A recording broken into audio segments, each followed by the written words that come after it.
Hello, and welcome back to The Sleepy Scientist. Wherever you are, and whatever time your clock may be softly ticking, I'm glad you've decided to spend this little slice of the evening with me.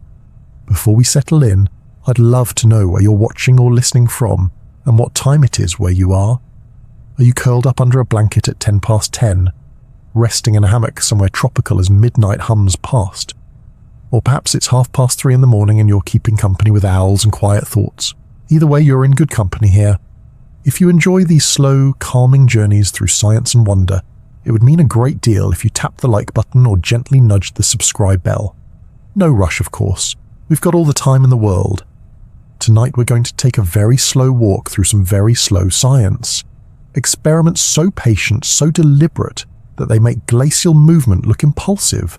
From clocks designed to chime once every century to blobs of tar that take years to plop, we'll explore the quiet marvels of scientific curiosity stretched out across decades, centuries, even millennia. This video is a meditation on time, observation, and the human need to understand things that move more slowly than we do. And if that sounds like a perfect lullaby for the curious mind, then you're in the right place. I do hope this isn't too interesting, of course. The goal is to soothe you towards sleep, not rouse you with excitement about gravitational viscosity. But if you do find yourself staying up just a little longer to hear about a bell that's been ringing since the 1840s, well, at least you'll be learning something. As always, this video is for educational and relaxation purposes only. It's not intended as medical advice, treatment, or diagnosis. Please consult a qualified health professional if you have concerns about your sleep or well-being. Now take a deep breath. Let your shoulders drop. The science of slowness is ready to begin. Let's begin with one of the slowest, most unassuming experiments ever devised. One that's been dripping along quietly for nearly a century without much fanfare, yet holds a curious place in the annals of scientific persistence. It's called the pitch drop experiment, and it's quite possibly the only experiment in history where missing the moment of action has become part of the legend. To truly appreciate the pace of this experiment, you need to picture a small glass funnel filled with a dark, glossy substance. At a glance, it looks solid. You could poke it, and it would feel hard, maybe even brittle. But under the surface, it's moving, very slowly, dripping in fact, one drop every 8 to 13 years, depending on temperature and other tiny variations. Blink, and you'll miss it. Go on a 10-year vacation and you might still miss it. So, what is this mysterious substance? It's pitch, also known as bitumen, a derivative of crude oil. Historically, pitch was used to waterproof boats and roofs, a sticky tar-like material that could be molded when hot but would seem solid at room temperature.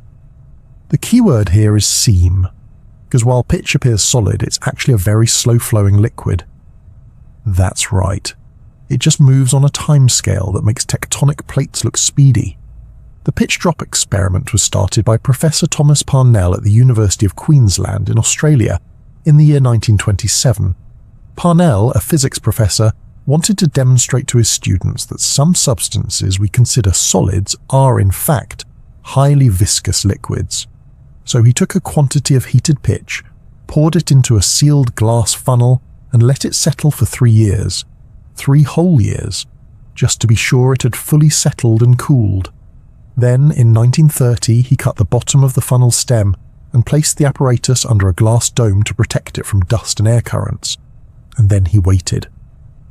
The first drop didn't fall until 1938. That's 8 years of silence, no action, no applause, just gravity doing its patient work on a stubborn material. The second drop came in 1947, and so it continued. Decade after decade, drop after drop.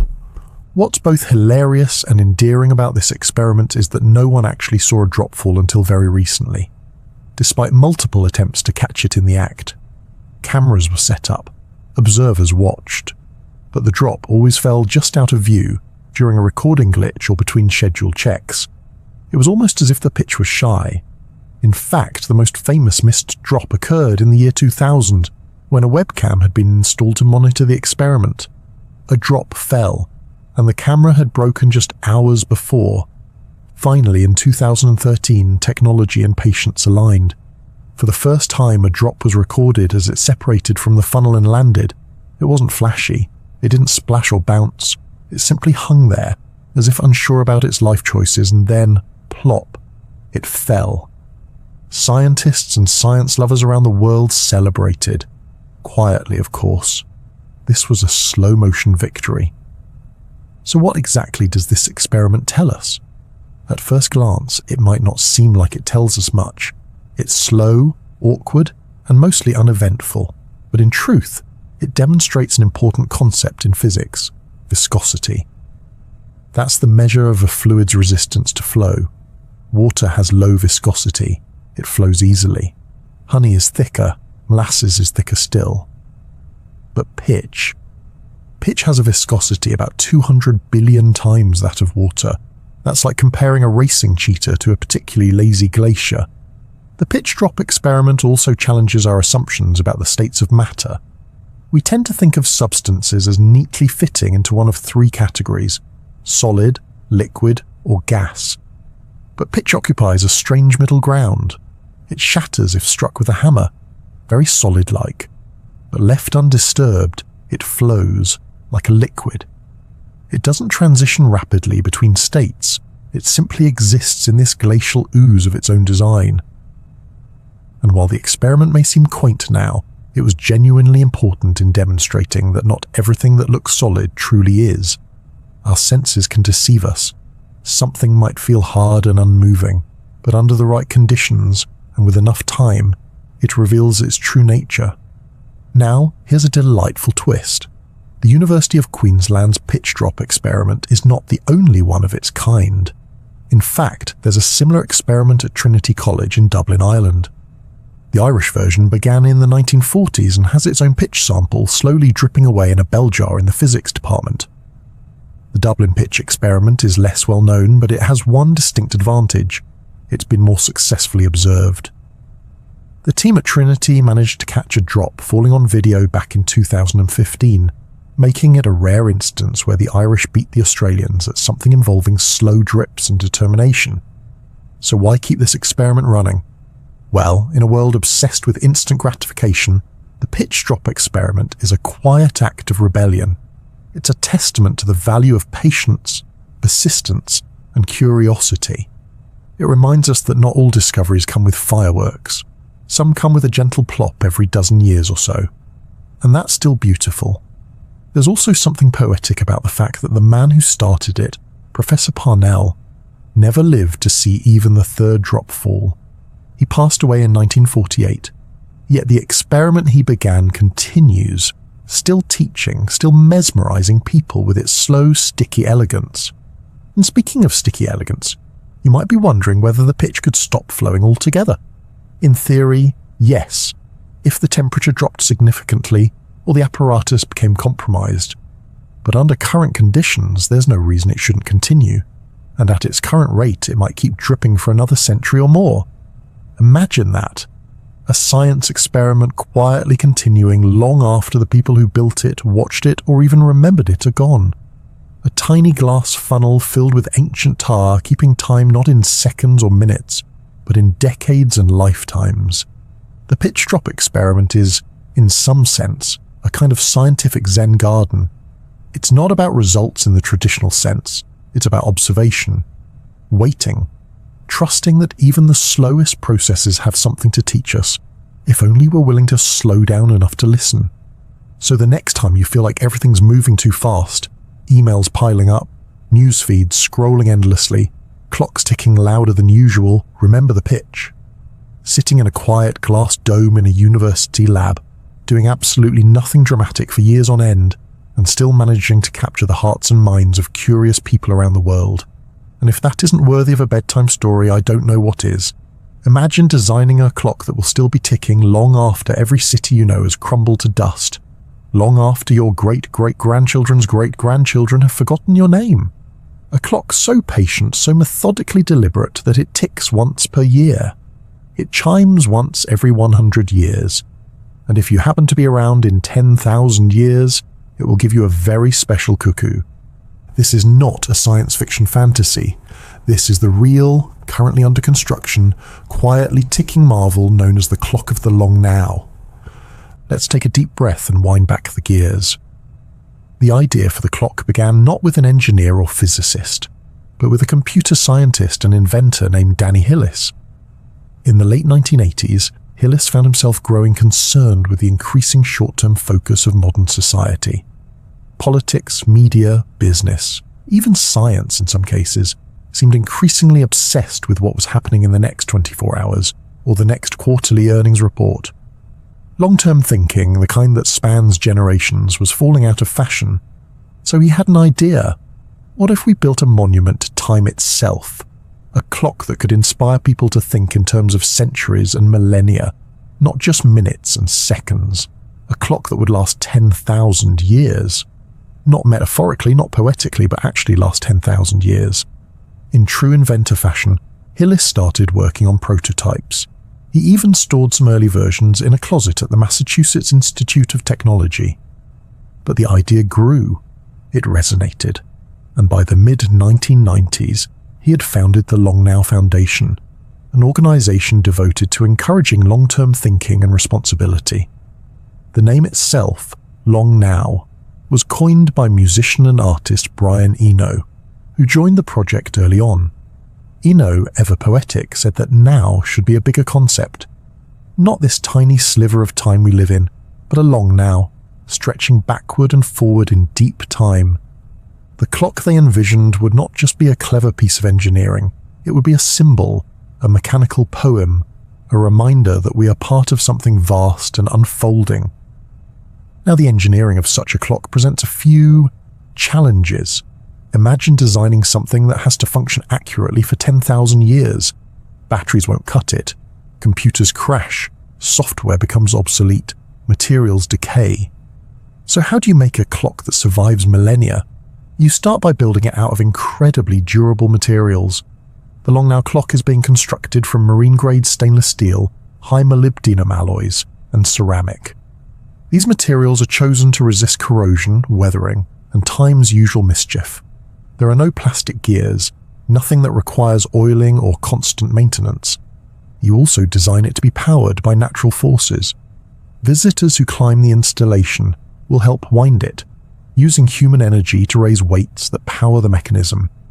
Solar synchronizers will ensure it remains accurate over the centuries, using the position of the sun to correct any drift. The clock is mechanical, entirely analog.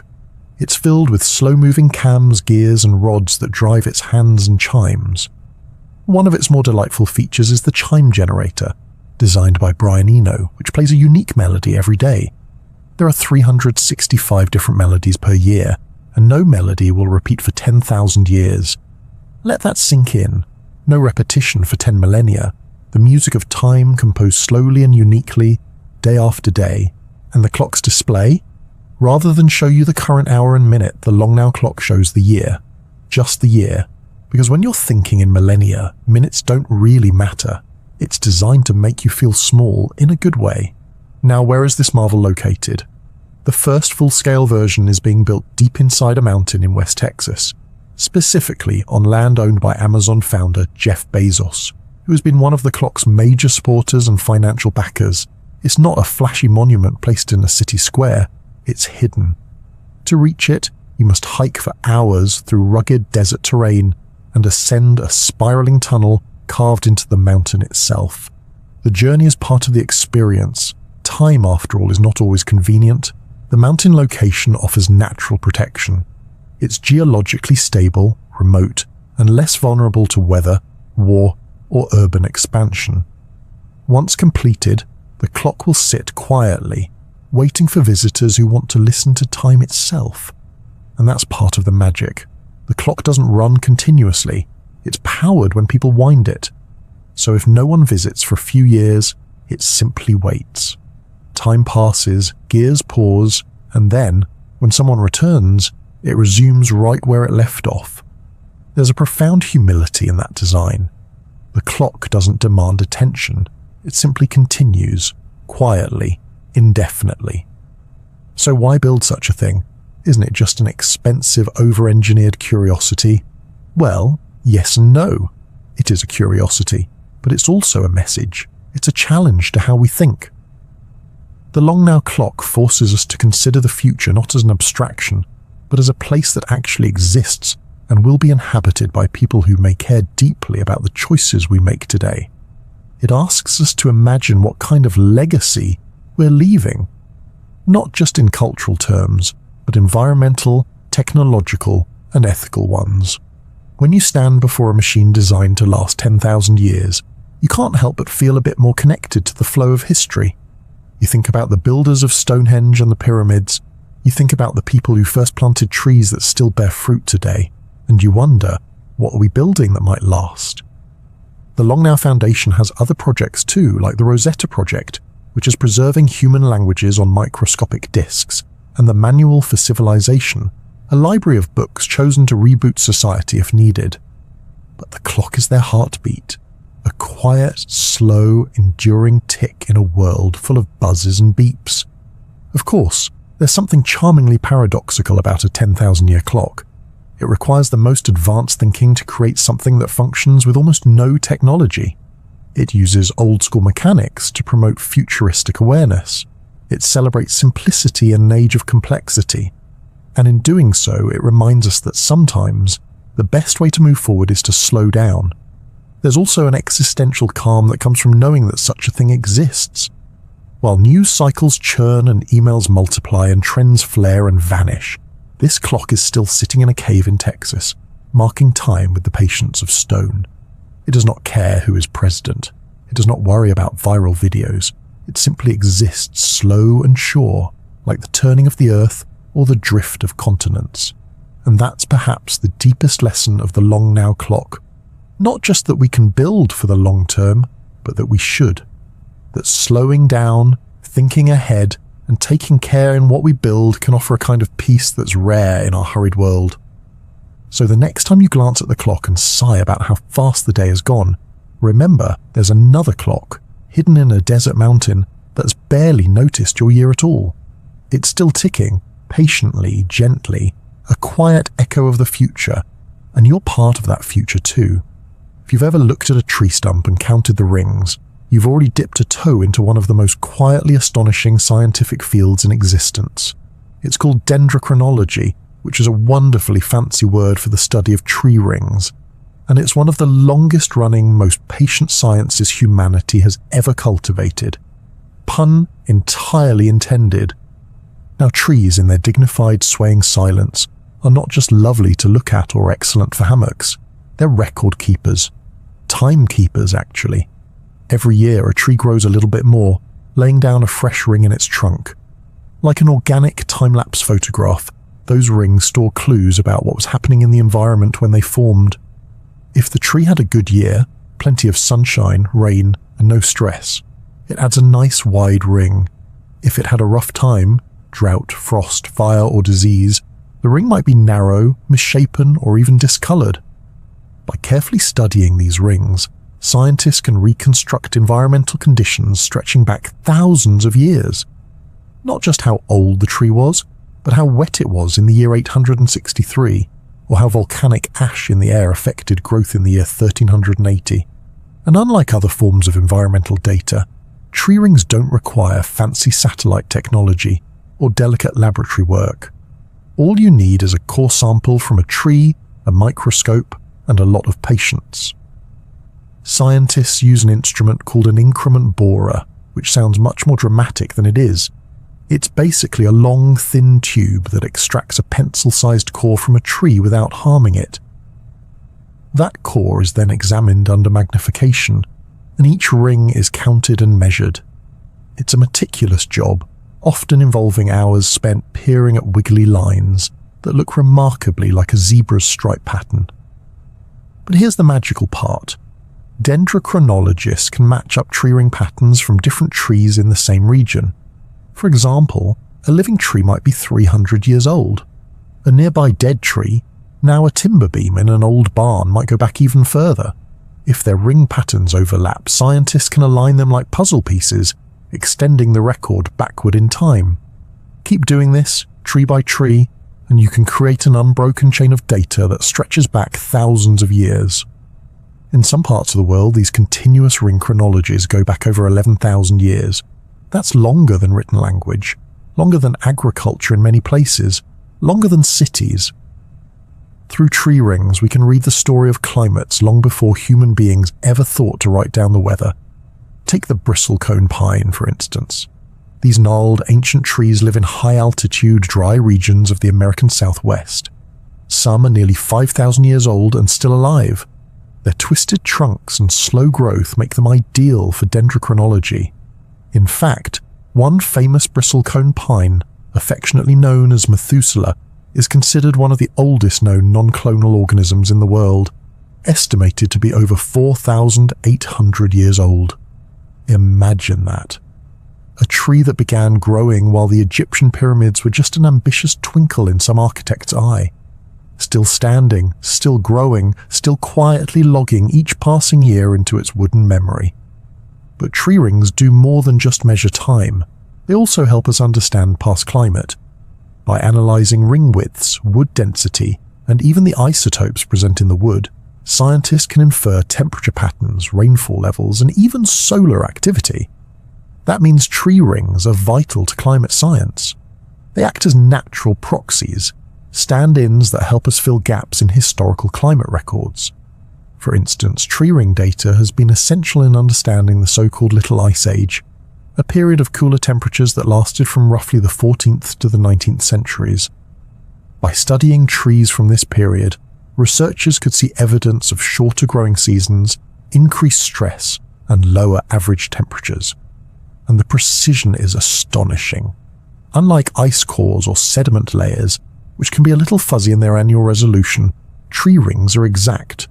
1 ring equals 1 year, no guesswork required. Tree rings have also helped us date historical events. A volcanic eruption that blankets a region in ash can leave a telltale mark on tree growth. Trees might produce a narrow ring, or in some cases, no ring at all that year. One famous example is the eruption of Mount Mazama in what is now Oregon, which formed Crater Lake around 7,700 years ago. Trees buried in the resulting ashfall have been carbon dated and matched with tree ring chronologies, helping scientists pinpoint the eruption's exact timing with remarkable accuracy. Dendrochronology has even solved archaeological mysteries. Wooden beams from ancient structures can be dated with incredible precision, allowing historians to establish construction timelines. In the southwestern United States, for example, wooden roofs and supports in ancient Puebloan cliff dwellings have been dated using tree rings, giving us a clearer picture of when and how these communities built their homes. But like many good things in science, dendrochronology also requires extraordinary patience. Growing trees takes time, and growing old trees takes a lot of time. That means long-term studies require generational thinking. A researcher might start a chronology in their 20s and spend their whole career slowly adding to it. Some will pass on their data to students, who will continue the work. It's science at a glacial pace, but with far more bark. There's also something delightfully humble about it. In an age of space telescopes and particle accelerators, here's a field where progress comes from walking into a forest with a backpack, carefully drilling into a tree and then carrying a tiny sliver of wood back to the lab. No explosions, no quantum entanglement, just trees and time. One branch of dendrochronology, yes, pun still intended, is dendroclimatology, which focuses specifically on using tree rings to study climate changes. This field has gained urgency as our planet faces rapid environmental shifts. Long-term tree ring data allows scientists to compare current warming trends with natural variations over thousands of years, and the verdict is sobering. The warming we're seeing now is far faster than anything captured in the tree ring record, which means that while trees are slow and steady, the changes we're experiencing now are anything but. Still, there's something comforting in knowing that trees remember. Long after we're gone, the forests will go on keeping time, telling stories through their trunks. With each new ring, a new chapter is quietly added to the great book of Earth's history. And while the modern world spins faster and faster, these trees, some of which began growing before the alphabet existed, are still patiently recording. Not with ink or pixels, but with wood fibers, sunlight, and rain. A story written in silence but legible to those who know how to look. So the next time you walk through a forest or see a tree stump after a storm, take a moment to count the rings, not just to see how old the tree was, but to marvel at what it witnessed. It may have seen plagues and wars, peace and prosperity, droughts and floods, and it remembered it all year by year in circles of growth so thin and precise that they make our digital records look positively clumsy. In the end, tree rings are not just data, they're memories, slow, steady memories etched into the living wood of the world. And like all the best stories, they reward those who listen carefully. When we talk about long experiments, we often mean something that lasts for years, maybe decades. But some experiments stretch their duration into the realm of the unimaginable, not because scientists are overly patient, but because nature itself runs on a schedule that makes our lifespans look like fleeting sparks. Welcome to the world of radioactive decay, where change unfolds over millions, even billions of years, and where atoms quietly transform in slow-motion fireworks that light up our understanding of deep time. At the heart of this story is the humble atom. For most of human history, atoms were thought to be the smallest, most indivisible units of matter, tiny, eternal building blocks that made up everything we see and touch. But in the early 20th century, scientists discovered something remarkable. Some atoms are unstable. They don't want to stay the way they are. Given enough time, they break down into other elements, releasing energy in the process. This is radioactive decay, and it's not just a fascinating quirk of nature. It's one of the most powerful tools we have for measuring the age of the universe. Now, radioactive decay happens at different rates depending on the element in question. Some isotopes, like carbon-14, decay relatively quickly. They're useful for dating things that are thousands, not billions, of years old, like archaeological finds or ancient cave paintings. But other isotopes are incredibly patient. Take uranium-238, for example. It has a half-life of about 4.5 billion years. That means if you start with a pile of uranium-238, half of it will have decayed into lead-206 after 4.5 billion years.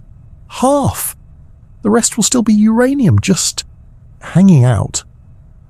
This sort of glacial transformation is useful to scientists in a surprisingly practical way. Because we understand the precise rate at which radioactive decay occurs, we can use it like a clock, a very slow, very dependable clock. This method is called radiometric dating, and it allows geologists to determine the age of rocks, minerals, and even entire planets. Let's say a lava flow cools and hardens. The moment it solidifies, its radioactive clock starts ticking. Over the eons, the radioactive elements inside it begin to decay at known rates. By comparing the ratio of parent isotopes, like uranium, to their decay products, like lead, scientists can calculate how much time has passed since that rock became solid. And the margin of error? Surprisingly small. We're talking plus or minus a few million years, which may sound like a lot until you remember we're measuring something that happened 3 billion years ago. This is how we know the Earth is about 4.5 billion years old. It's not a wild guess or poetic exaggeration, it's chemistry. We've measured rocks from the Earth, from the Moon, and even from meteorites that fell from space. And they all tell the same story. Our planet and our solar system formed a little more than 4.5 billion years ago, give or take a few 100 million candles on the birthday cake. But radioactive decay isn't just a dating tool, it's also a natural power source. Inside the Earth, the heat that drives plate tectonics and volcanic activity is partly sustained by the radioactive decay of elements like uranium, thorium, and potassium. These elements are buried deep in the mantle and crust, slowly releasing energy as they break down, keeping the core hot and the surface geologically active. Without this internal heat engine, Earth might be a cold, lifeless rock drifting through space. So in a very real way, radioactive decay has helped keep the planet alive. Speaking of natural processes, one of the most astonishing discoveries in this area came in the 1970s in a uranium mine in OUTLIVE, Gabon, in West Africa. While analyzing uranium ore, scientists discovered that a specific kind of uranium, uranium-235, was less abundant than expected. This was puzzling, because uranium-235 is the isotope used in nuclear reactors, and it's normally found in consistent proportions. So what was going on? It turned out that about 2 billion years ago, a very special combination of conditions had occurred. In the OUTLIVE region, groundwater seeped into uranium-rich rock, creating the perfect setup for a natural nuclear reactor. For hundreds of thousands of years, fission reactions took place underground, completely naturally, generating heat and altering the surrounding rock. In essence, nature had built a nuclear reactor long before humans ever dreamed of splitting the atom. This natural reactor operated in cycles, with water acting as a moderator to keep the reactions going. When the water boiled off, the reaction would slow down, only to start up again once the area cooled and groundwater returned. Scientists estimate that these natural reactors operated intermittently for up to 1 million years. That's longer than Homo sapiens have existed. The OUTLIVE discovery was a revelation. It proved that under the right conditions, nuclear fission could occur naturally, and it gave scientists invaluable insights into how radioactive waste might behave over geological timescales. In fact, studies of OUTLIVE have helped shape the strategies for storing nuclear waste, offering a glimpse into what might happen over hundreds of thousands or even millions of years. But radioactive decay doesn't stop with the Earth. It reaches out into space and across the vast canvas of the cosmos. Some of the elements created in supernovae, the violent deaths of massive stars, are radioactive. Their slow decay gives off light and heat, which we can observe from millions of light years away. In a way, radioactive decay is part of how the universe remembers its own history. One of the most poetic uses of radioactive decay is in understanding the age of stars. Scientists can measure the abundance of radioactive isotopes like thorium and uranium in ancient stars, and use their known decay rates to estimate how long those stars have been burning. It's cosmic clockwork, ticking quietly in the heart of distant suns. Of course, radioactive decay is also the foundation of nuclear power and nuclear weapons. It's a double-edged sword, capable of powering cities or leveling them. And that's why it's so crucial to understand not just the physics, but the long, slow implications. Waste from nuclear reactors, for instance, remains dangerous for tens of thousands of years. That means we need to think long-term, very long-term, about where and how we store it. Some countries are building deep geological repositories, carving secure vaults into stable rock formations that haven't moved in millions of years, hoping they'll remain undisturbed for tens of thousands more. These efforts highlight a recurring theme in the story of radioactive decay: the need for patience. Whether we're dating rocks, powering homes, or pondering the legacy of our technologies, the lesson is clear. Time doesn't care about our schedules. Atoms move to their own rhythm, and that rhythm is often slower than we can easily comprehend. And perhaps that's what makes radioactive decay such a compelling example of long-term science. It reminds us that not all experiments need laboratories. Some are happening all around us, all the time, in the quiet hum of the Earth and the faint glow of distant stars. They unfold in spans so long that they challenge our imaginations. Yet with the right tools and a little patience, we can listen in. So the next time you hear someone say, "Time flies," just remember that somewhere deep underground, an atom of uranium is taking a very slow breath, preparing for a transformation that won't be complete for another few billion years, and all the while scientists are watching, waiting, listening to the soft, steady rhythm of the universe unraveling itself, one atom at a time. In the heart of Antarctica and Greenland, thousands of feet below the ice-covered surface lie bubbles, tiny, ancient bubbles. Trapped in frozen time, they are pockets of air, real, breathable air from thousands, even hundreds of thousands of years ago. If you could somehow pop one open and take a deep breath, you'd be inhaling the atmosphere your distant ancestors once breathed.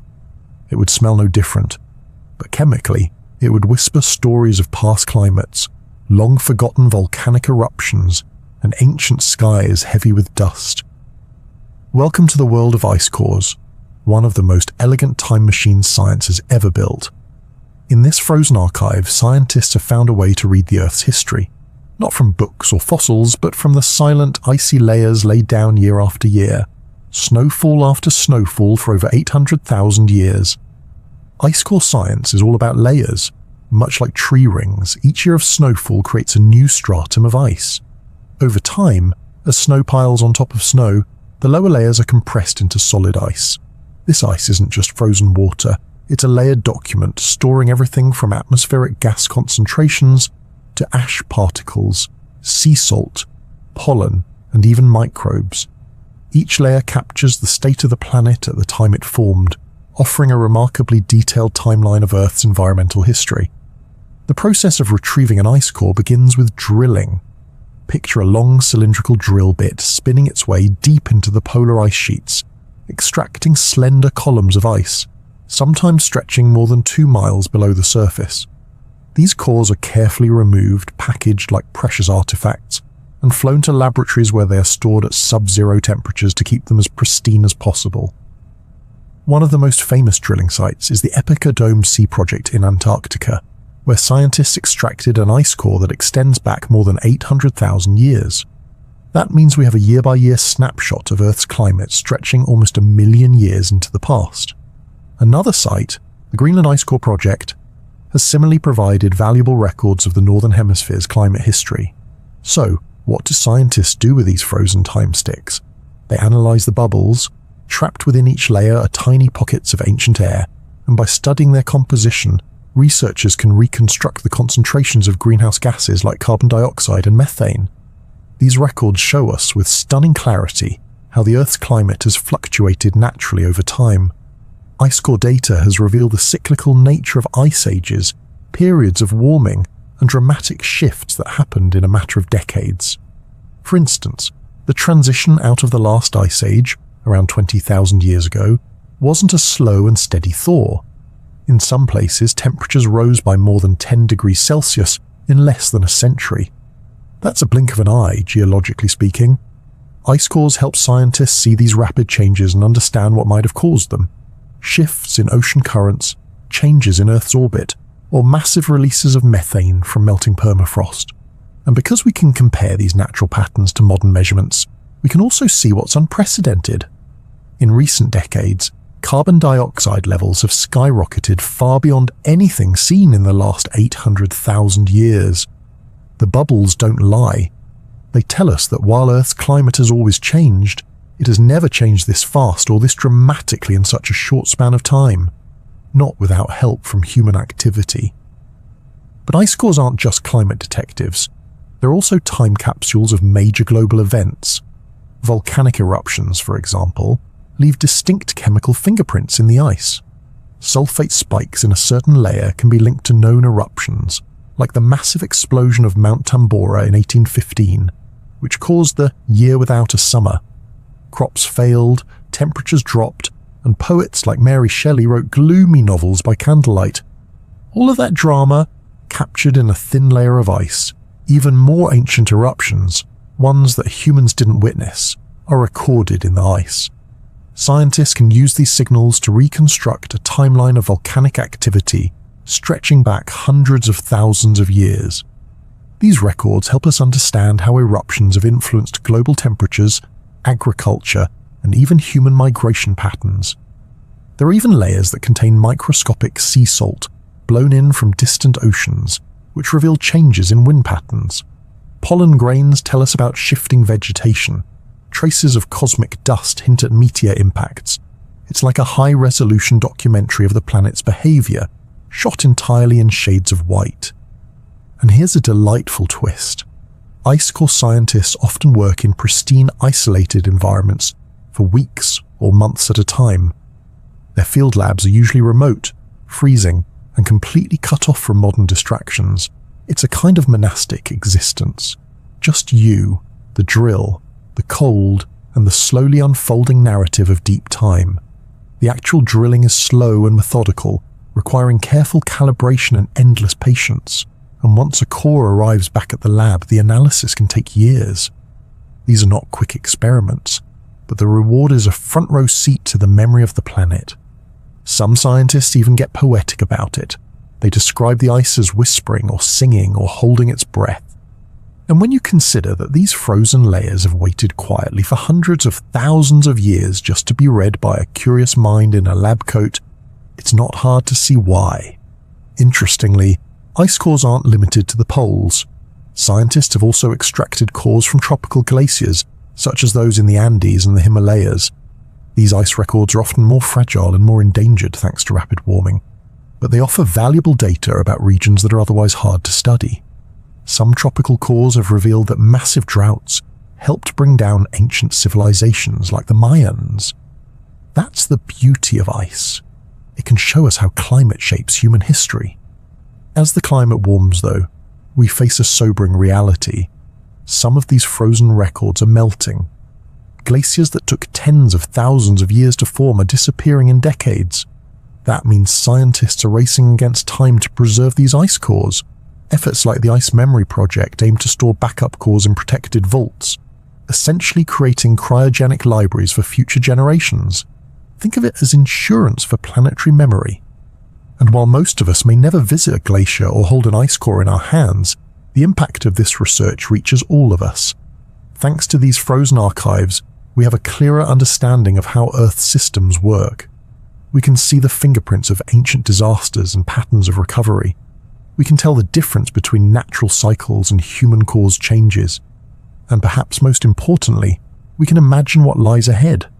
It's a reminder that the Earth has been through tremendous changes before, coolings, warmings, upheavals, and has always found a way to adapt. The question, of course, is whether we can adapt with it. So the next time you see snow falling or ice forming on your window, take a moment to appreciate just how much knowledge can be hidden in something so ordinary. Those tiny crystals, those frozen droplets, they're part of a much larger story. One told slowly, quietly, and with infinite patience. In a world that so often rewards speed and noise, ice cores invite us to pause, to listen, to respect the quiet memory of the world beneath our feet. Because sometimes, the coldest places hold the warmest truths. Let's talk about DNA, that miraculous twisty little molecule inside almost every cell of your body. The one shaped like a spiral staircase, if it were designed by a minimalist architect with a flair for symmetry. DNA is the instruction manual for life, written in a 4-letter code, and it's been humming quietly along for billions of years. But here's something you might not know. DNA is also one of the slowest and most fascinating clocks in science. This clock is known as the molecular clock. Unlike a ticking wall clock or a grandfather clock that chimes dramatically every hour, the molecular clock keeps time through mutations, those tiny random changes in DNA that happen when cells copy themselves. Most of these mutations are harmless. Some do nothing at all. Others tweak traits ever so slightly. But over long periods of time, millions of years, these mutations pile up like snowflakes in a silent storm. And scientists have learned to read this gentle snowfall of genetic change like timestamps in the grand story of evolution. The concept of the molecular clock was first proposed in the early 1960s by biologists Emil Zuckerkandl and Linus Pauling. Yes, that Linus Pauling, the Nobel Prize-winning chemist who also campaigned for peace and vitamins. They noticed something remarkable while comparing the proteins of different species. The number of differences between their genetic codes was roughly proportional to the time since they had diverged from a common ancestor. It was as if mutations accumulated at a fairly regular rate, like grains of sand trickling through an evolutionary hourglass. This idea was revolutionary. It suggested that by counting the differences in DNA between two organisms and knowing the average rate at which mutations occur, scientists could estimate how long ago those organisms shared a common ancestor. In other words, DNA could serve as a calendar of life. Of course, like all good scientific ideas, it's a bit more complicated than that. Mutation rates aren't perfectly consistent. They can vary depending on the species, the gene in question, the type of DNA, and even environmental conditions. But with enough calibration, using fossil records and known evolutionary events, the molecular clock becomes a surprisingly powerful tool. Let's say you're comparing the DNA of humans and chimpanzees. We know from fossil evidence that our last common ancestor lived about 6 to 7 million years ago. By comparing specific genes between the two species, scientists can count how many mutations have occurred in each lineage. If humans have accumulated, say, 60 mutations in a particular gene since that split, and chimpanzees have accumulated about the same number, that gives you a mutation rate. And once you have that rate, you can start comparing all kinds of species. This has led to some remarkable discoveries. For example, scientists once debated when whales evolved from land-dwelling ancestors. Fossils gave some clues, but the molecular clock helped narrow down the timing to roughly 50 million years ago, give or take a few million. That's not bad for something that once required a full skeleton and a lot of luck to piece together. The molecular clock also played a major role in solving the mystery of when modern humans spread across the globe. By comparing the mitochondrial DNA passed down through mothers from people all over the world, researchers estimated that all modern humans trace back to a common maternal ancestor who lived in Africa roughly 150 to 200,000 years ago. She wasn't the only woman alive at the time, of course, but her lineage is the one that survived unbroken to the present day. Scientists call her mitochondrial Eve, and while she probably didn't know it, she helped shape the entire genetic legacy of our species. Speaking of mitochondria, let's pause to appreciate them. Mitochondria are the power plants of your cells, turning food into usable energy. But they also carry their own tiny loop of DNA, separate from the DNA in your cell nucleus. This mitochondrial DNA mutates at a different, often faster rate, which makes it especially useful for studying more recent evolutionary events, like the spread of populations or the domestication of animals. In fact, molecular clock studies have helped scientists figure out when dogs split off from wolves, when cattle were first domesticated, and how modern crops like corn and wheat were selectively bred from wild ancestors. Imagine tracing the genetic fingerprint of your golden retriever all the way back to some clever wolf that decided to stop biting humans and start eating their leftovers. It's all there in the slow drip of DNA. One of the most exciting recent applications of the molecular clock is in the field of ancient DNA. Thanks to improved techniques in extracting and sequencing old genetic material, researchers have been able to analyze the DNA of Neanderthals, Denisovans, and even long-extinct mammoths. By comparing these ancient sequences to those of modern humans, scientists can trace migration patterns, interbreeding events, and adaptations to changing environments. For example, Neanderthal DNA makes up about 1 to 2% of the genomes of most people of European and Asian descent. That means that tens of thousands of years ago, there was a period of overlap, of mingling, shall we say, between anatomically modern humans and their Neanderthal cousins. The molecular clock helped determine when these interactions likely occurred, giving us a clearer picture of our evolutionary family tree. Now, not every mutation is created equal. Some parts of the genome change faster than others. For instance, non-coding regions, those stretches of DNA that don't directly build proteins, tend to mutate more freely.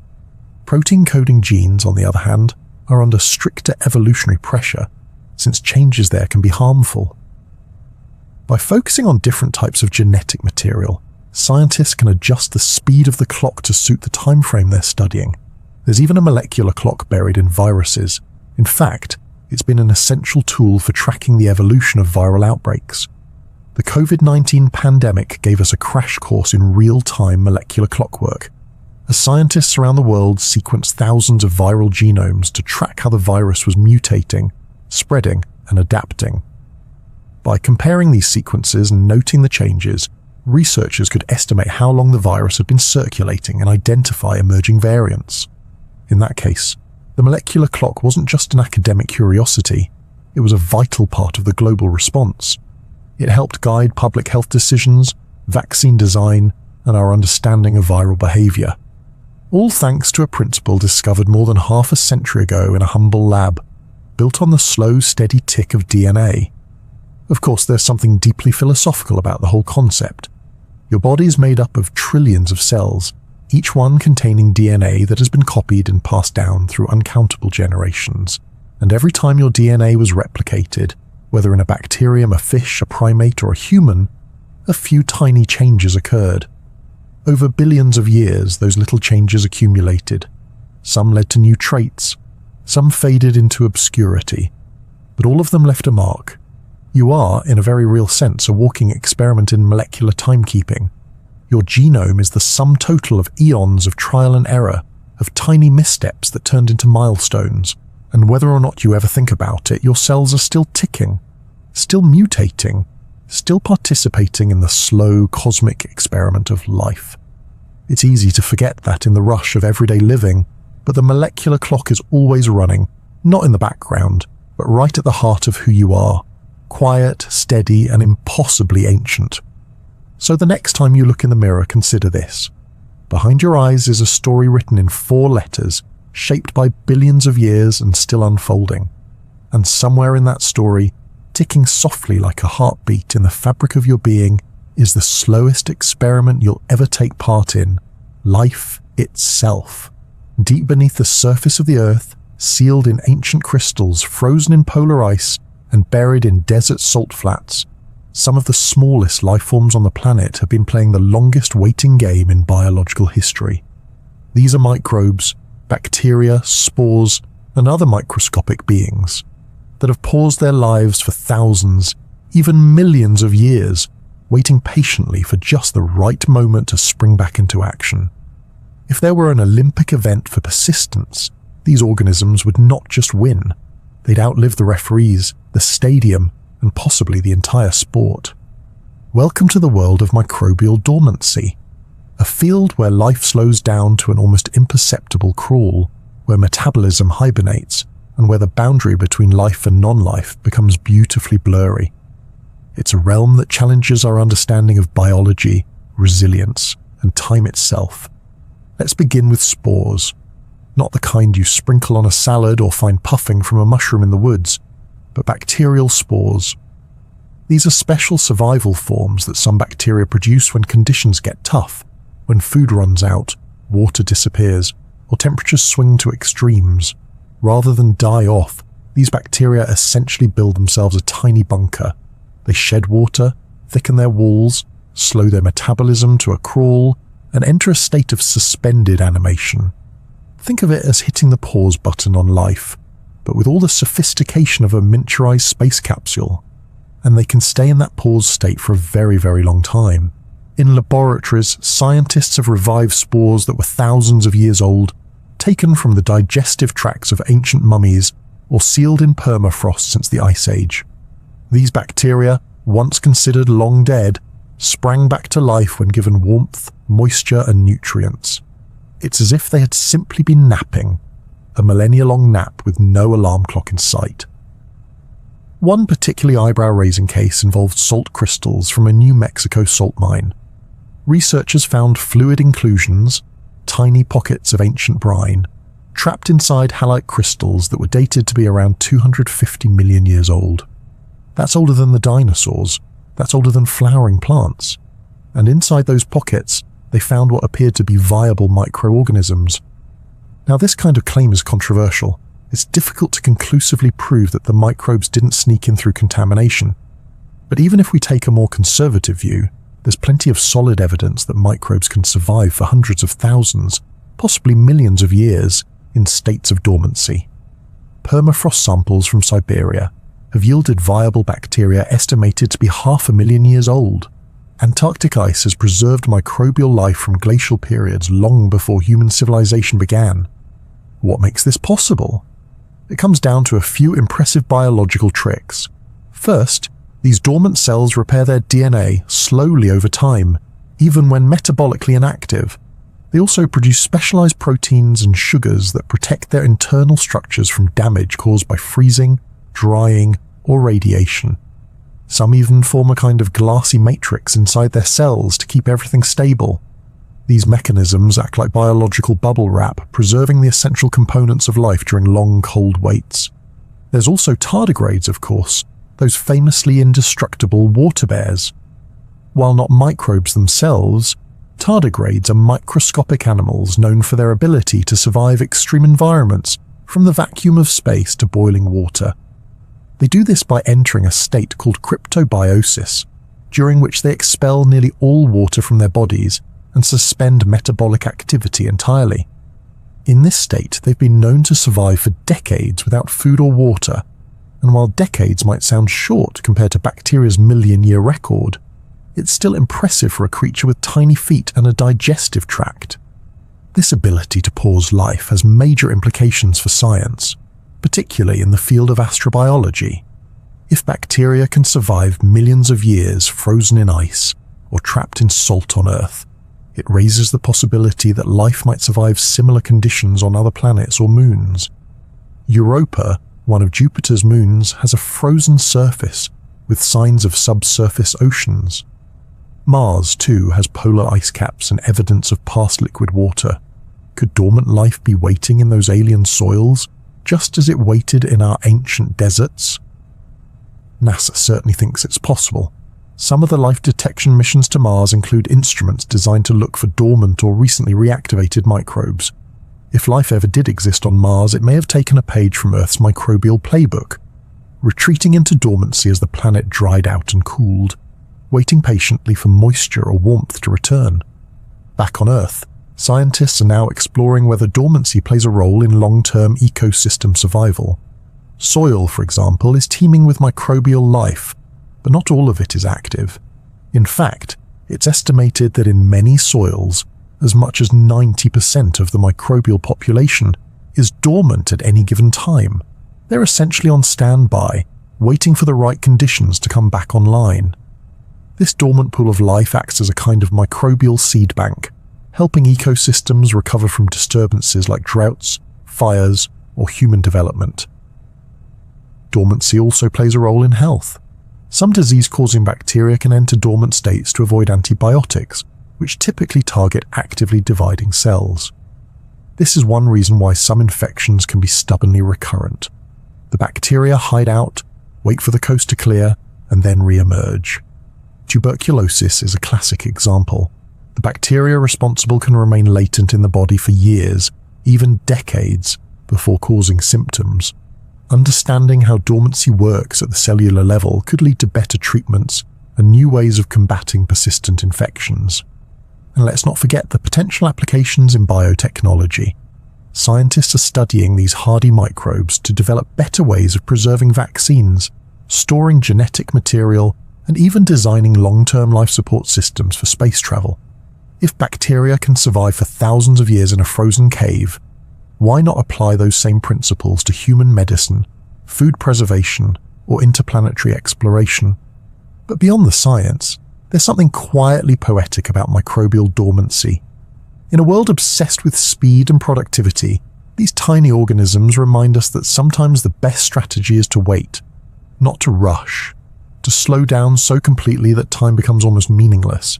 They don't resist change, they simply outlast it. In a way, microbial dormancy is a meditation on resilience. Life doesn't always need to thrive in the traditional sense. Sometimes enduring is enough. Waiting, quietly, patiently, in the dark and the cold, until the moment is right. Then, and only then, does life flicker back into motion, like a light turned back on in a forgotten room. You might imagine this happening deep beneath the Antarctic ice. A small bubble of water forms during a seasonal thaw, trickling into a crack in the ice. The temperature rises just enough. A dormant microbe, asleep for thousands of years, senses the change. Slowly, it rehydrates. Its membranes soften. Enzymes awaken. It begins to divide. One cell becomes 2, then 4, then a colony. Life resumes as if nothing had happened. No fanfare, no dramatic music. Just a quiet continuation of something that never really ended. And in that moment, the line between death and life blurs, not with lightning bolts or miracles, but with a subtle, gradual unfolding. A reminder that life's grip is not always loud or visible. Sometimes it waits, and in waiting, it survives. So the next time you hear someone say, "Life finds a way," you can smile, knowing that in some forgotten pocket of ice or salt it already has. It just hasn't said hello yet. In a quiet fire station in Livermore, California, a single light bulb glows softly above the engines. It's not bright. In fact, it's quite dim compared to modern bulbs. Just a gentle, amber-coloured glow that wouldn't light up much more than a small corner of a room. But this bulb isn't here to impress with its wattage. It has a different kind of brilliance, longevity.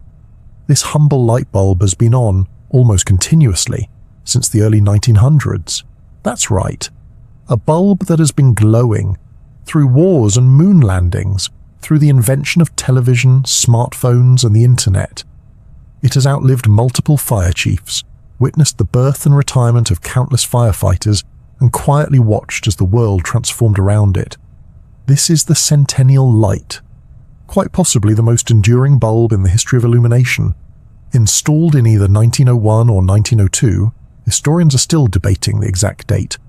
The Centennial Light began its life as a standard carbon filament light bulb.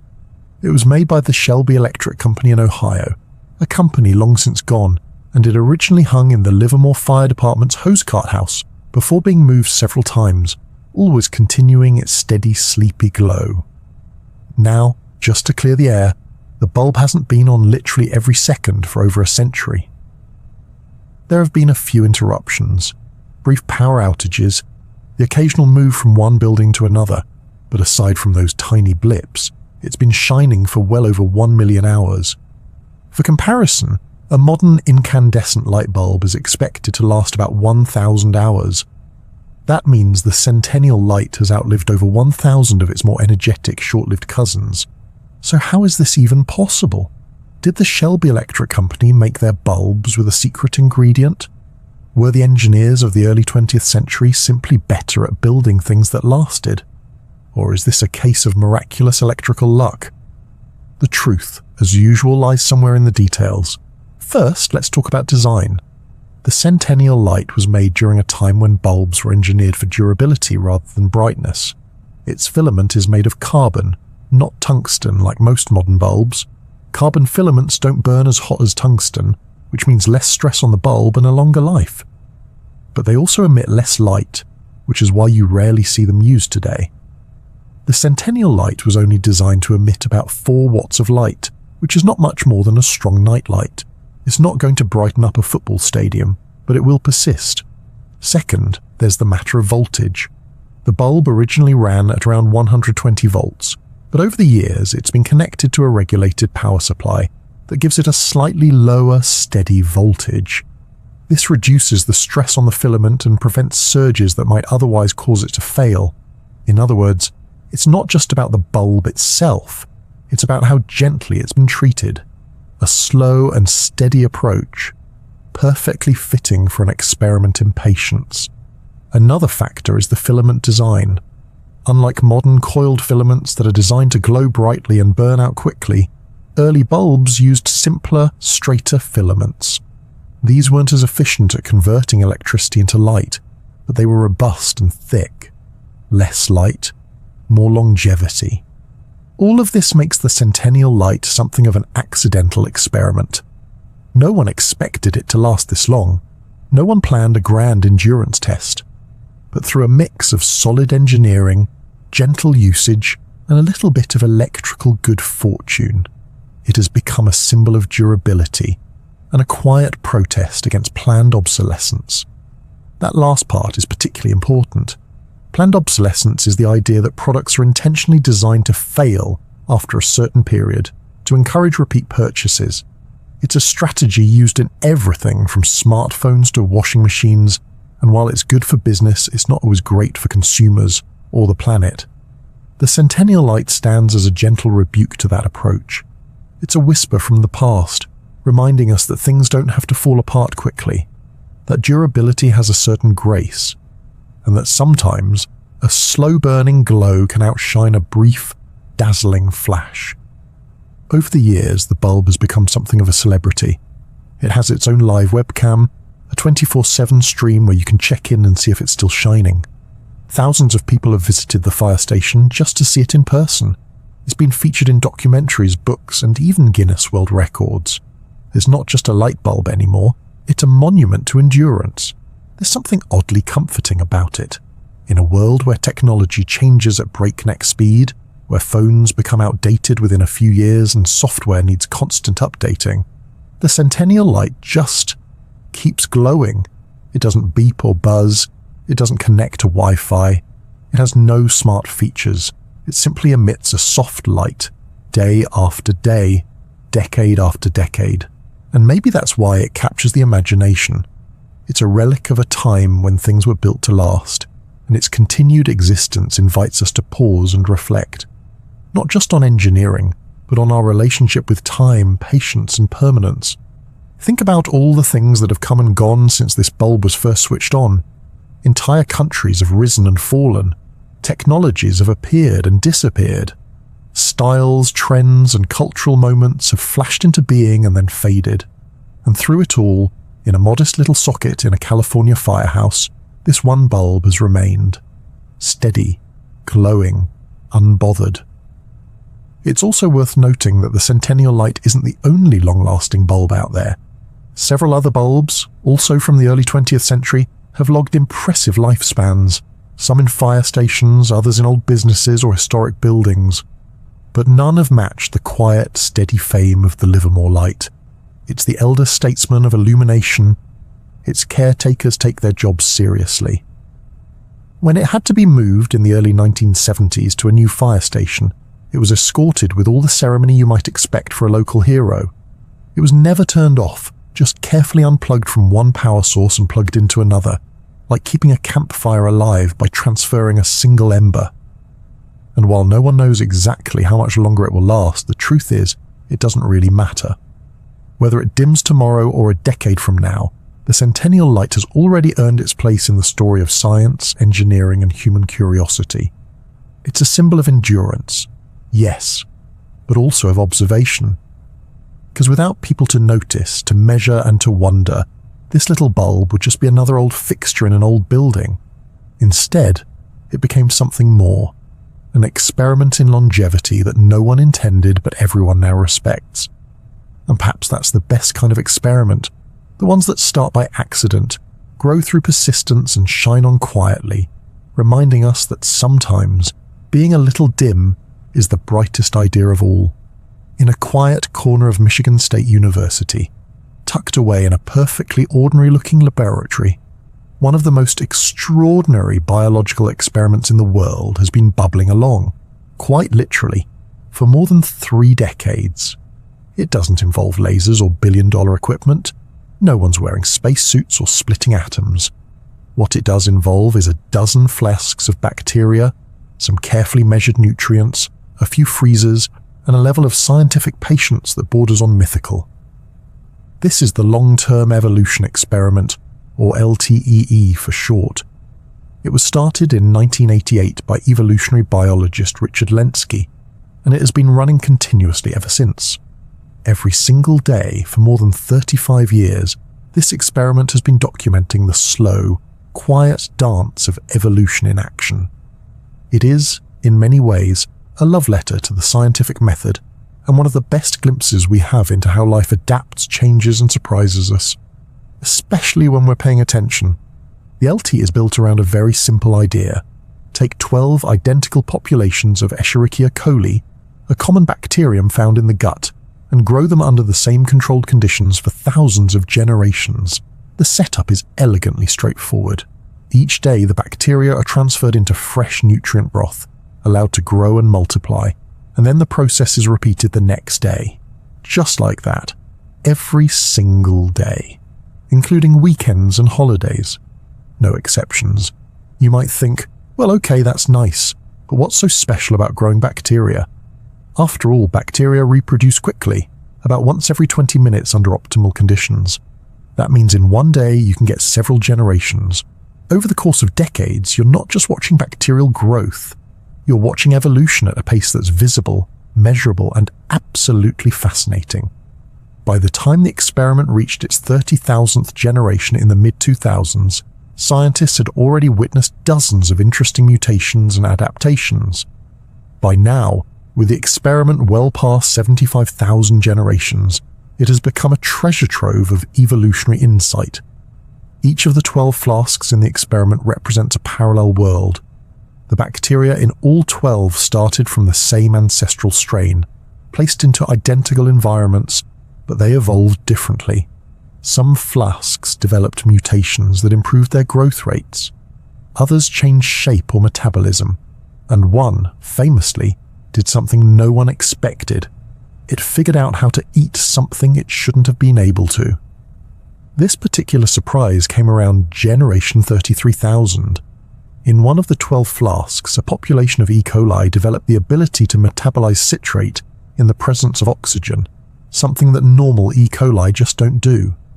The bacteria had been growing in a medium that contained both glucose and citrate. Glucose was the intended food source, while citrate was present but unusable, like an unopened snack in the fridge that everyone ignored. Then, one day, one lucky mutant cracked the code. This was a big deal, not because it was especially flashy, it didn't glow in the dark or start doing calculus, but because it represented a clear, observable evolutionary leap. A new trait had emerged that allowed a population to exploit a previously inaccessible resource. That's evolution in real time, not in fossils, not in textbooks, but right there in a flask on a countertop. And because of the meticulous record-keeping built into the experiment, researchers were able to go back and reconstruct how it happened. You see, every 75 days, samples from each bacterial population are frozen, literally frozen in time. These samples serve as a kind of living fossil record. By reviving earlier generations and comparing them with the citrate-eating mutants, scientists were able to pinpoint when the mutations occurred and how they paved the way for this new ability. This idea of replaying evolution is one of the LT's greatest strengths. It lets scientists ask those tantalizing what-if questions. What if the mutation hadn't occurred? What if it had happened earlier? What if a different mutation had appeared first?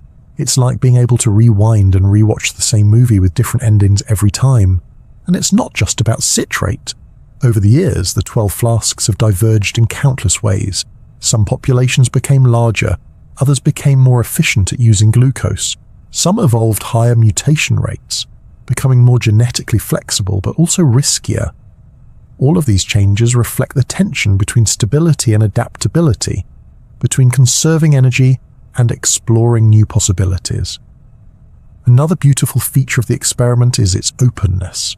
The data and bacterial samples have been shared with labs around the world, and dozens of papers have been published on everything from mutation rates to evolutionary constraints to the role of chance versus necessity in shaping life. The LTE has become a model system, a kind of bacterial time machine that scientists can visit whenever they want to ask new questions. But perhaps the most striking thing about the LTE is just how long it's been going. Most experiments last a few weeks, maybe a year or two at most. PhD students finish their dissertations and move on.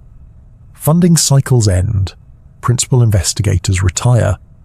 But this experiment just keeps going. Day after day, flask after flask, carefully transferred, frozen, revived, and studied. In fact, in 2022, Richard Lenski formally passed the torch to his former student, Jeffrey Barrick, who now oversees the LT at the University of Texas. The bacteria didn't mind the move. They kept growing, as they always have, oblivious to the change in venue. As long as someone keeps feeding them, they'll keep evolving, quietly, curiously, relentlessly. It's a gentle reminder that some of the best science doesn't come from dramatic breakthroughs or flashy announcements. Sometimes it comes from patience, from showing up every day, from paying attention to the small changes that, over time, become big ones. And yes, the LTEE is still going. The 75,000th generation passed without fanfare. The flasks were moved, the samples frozen, and the bacteria got to work on generation 75,001. No dramatic music, no celebratory confetti, just evolution, humming along at its usual pace. There's also something philosophically satisfying about it. In a world obsessed with speed and disruption, the LTEE is a slow-motion epic. It's not about reinventing the wheel every few months. It's about understanding the wheel, how it changes, why it works, and what might happen if you let it spin for 100,000 generations. Some scientists have speculated that the LTE could go on indefinitely, as long as there are students and postdocs willing to carry it forward. At this point, It's not just an experiment, it's a legacy. A biological time capsule that future generations can learn from, add to, and marvel at. It also challenges our assumptions about predictability. You might think that if you start with the same organism and the same conditions, you'd always get the same results. But evolution doesn't work that way. Random mutations, tiny differences in timing, and unpredictable interactions create a wide range of outcomes. It's a powerful demonstration of both the creativity and the chaos embedded in nature. And perhaps most of all, the LT is a testament to the value of curiosity. Richard Lenski didn't start the experiment to solve a crisis or win a prize. He started it because he wanted to know what would happen if you let bacteria evolve for a really long time. The answer turned out to be quite a lot, and we're still learning. So the next time you think of bacteria as something you scrub away with soap, remember that some of them are quietly rewriting the history of science, one generation at a time, in a flask, in a laboratory, with infinite patience and endless potential. If you could somehow rewind the universe all the way back to its earliest moments, you would find yourself in an incredibly hot, dense, and surprisingly smooth place. No stars, no galaxies, no atoms. Just a roiling soup of energy and particles, all packed into a tiny volume, expanding faster than your brain, or even your calculator, can properly imagine. And then, a few 100,000 years later, something remarkable happened. The universe cooled just enough for atoms to form, and with that, the cosmos finally became transparent. Light was free to travel, and some of that light, against all odds, is still with us today. This ancient light is known as the cosmic microwave background, or CMB. It is the oldest light in the universe, not metaphorically, not poetically, but literally. A faint glow that has been traveling for over 13 billion years, stretched and softened by the expansion of space itself. It is not light in the way we see it with our eyes. It is microwaves, radio waves, a whisper of warmth that now bathes the entire universe at a temperature of just under 3 degrees above absolute zero. And what's truly astonishing is that we've managed to detect it. The story of the CMB is, in part, the story of how a very slow, very long experiment played out over cosmic time, but it's also the story of how human curiosity and ingenuity stumbled across one of the most profound discoveries in modern science, almost by accident. Back in the early 20th century, scientists like Georges Lemaitre and Edwin Hubble had already made a strong case for the idea that the universe was expanding. This meant, logically, that it must have once been smaller, hotter, and denser. The concept of the Big Bang began to take shape, and by the 1940s, physicists had predicted that if the Big Bang really happened, then there should be some leftover radiation, some kind of fossil glow from that early hot phase, still hanging around the universe today. But predictions are one thing. Finding a faint glow from 13 billion years ago is quite another. The actual discovery of the CMB came in 1964, thanks to 2 radio astronomers named Arno Penzias and Robert Wilson. They were working at Bell Labs in New Jersey, trying to calibrate a large horn-shaped antenna for satellite communications. But they kept encountering a strange, persistent noise, a low-level hiss that wouldn't go away no matter what they did. They checked the equipment, they checked the cables, they even cleaned out some pigeons that had taken up residence in the antenna, just in case droppings were somehow the culprit. Still, the hiss remained. Unbeknownst to them, a group of physicists just across town at Princeton University had been working on exactly the kind of radiation Penzias and Wilson had accidentally detected. When the 2 teams connected the dots, it became clear. The noise wasn't a problem, it was a discovery. Penzias and Wilson had stumbled onto the cosmic microwave background, the very echo of the Big Bang itself. That faint hiss, now understood and mapped in exquisite detail, is like the universe's baby picture. It shows us what the cosmos looked like just 380,000 years after its birth, when it was a mere toddler in cosmic terms. And the image is astonishingly smooth, with only the tiniest variations, fluctuations in temperature and density that would later grow into galaxies, stars, and everything we see today. Since its discovery, the CMB has become one of the most powerful tools in cosmology. It's not just background noise, it's a data-rich, information-packed snapshot of the universe in its infancy. By studying the subtle patterns in this radiation, scientists can infer all kinds of things: the shape of the universe, its age, its composition, and even the way matter and energy behaved in the earliest moments. But studying the CMB is not easy. It requires instruments that are exquisitely sensitive to temperature differences as small as a few millionths of a degree. Early measurements gave us a broad sense of its uniformity, but the real breakthroughs came with satellite missions. In the 1990s, NASA launched the Cosmic Background Explorer, or COBE, which confirmed the CMB's black body spectrum, precisely matching what theory had predicted. Then, in 2001, the Wilkinson Microwave Anisotropy Probe, or WMAP, provided a much sharper image, revealing fine-grained temperature fluctuations across the sky. And in 2009, the European Space Agency launched Planck, a satellite that offered even greater resolution, mapping the CMB in astonishing detail. From these observations, scientists have determined that the universe is about 13.8 billion years old. They've confirmed that it's flat, not in the tabletop sense, but in the geometric sense that parallel lines stay parallel. They've also learned that ordinary matter, everything we see and touch, makes up only about 5% of the universe. The rest is made of dark matter and dark energy, two mysterious components we still don't fully understand.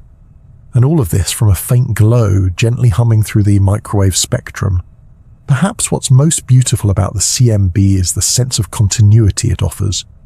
That light has been travelling uninterrupted since the beginning, passing through galaxies, skimming past stars, bending slightly as it crosses gravitational fields but never stopping.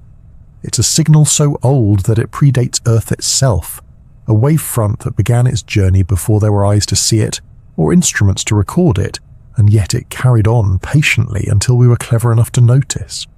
It also invites a kind of existential awe, that something so ancient and faint can still carry so much information, that the very first light in the universe has not faded into oblivion, but instead whispers to us across space and time, inviting us to listen. And in that listening we find an unexpected kind of comfort.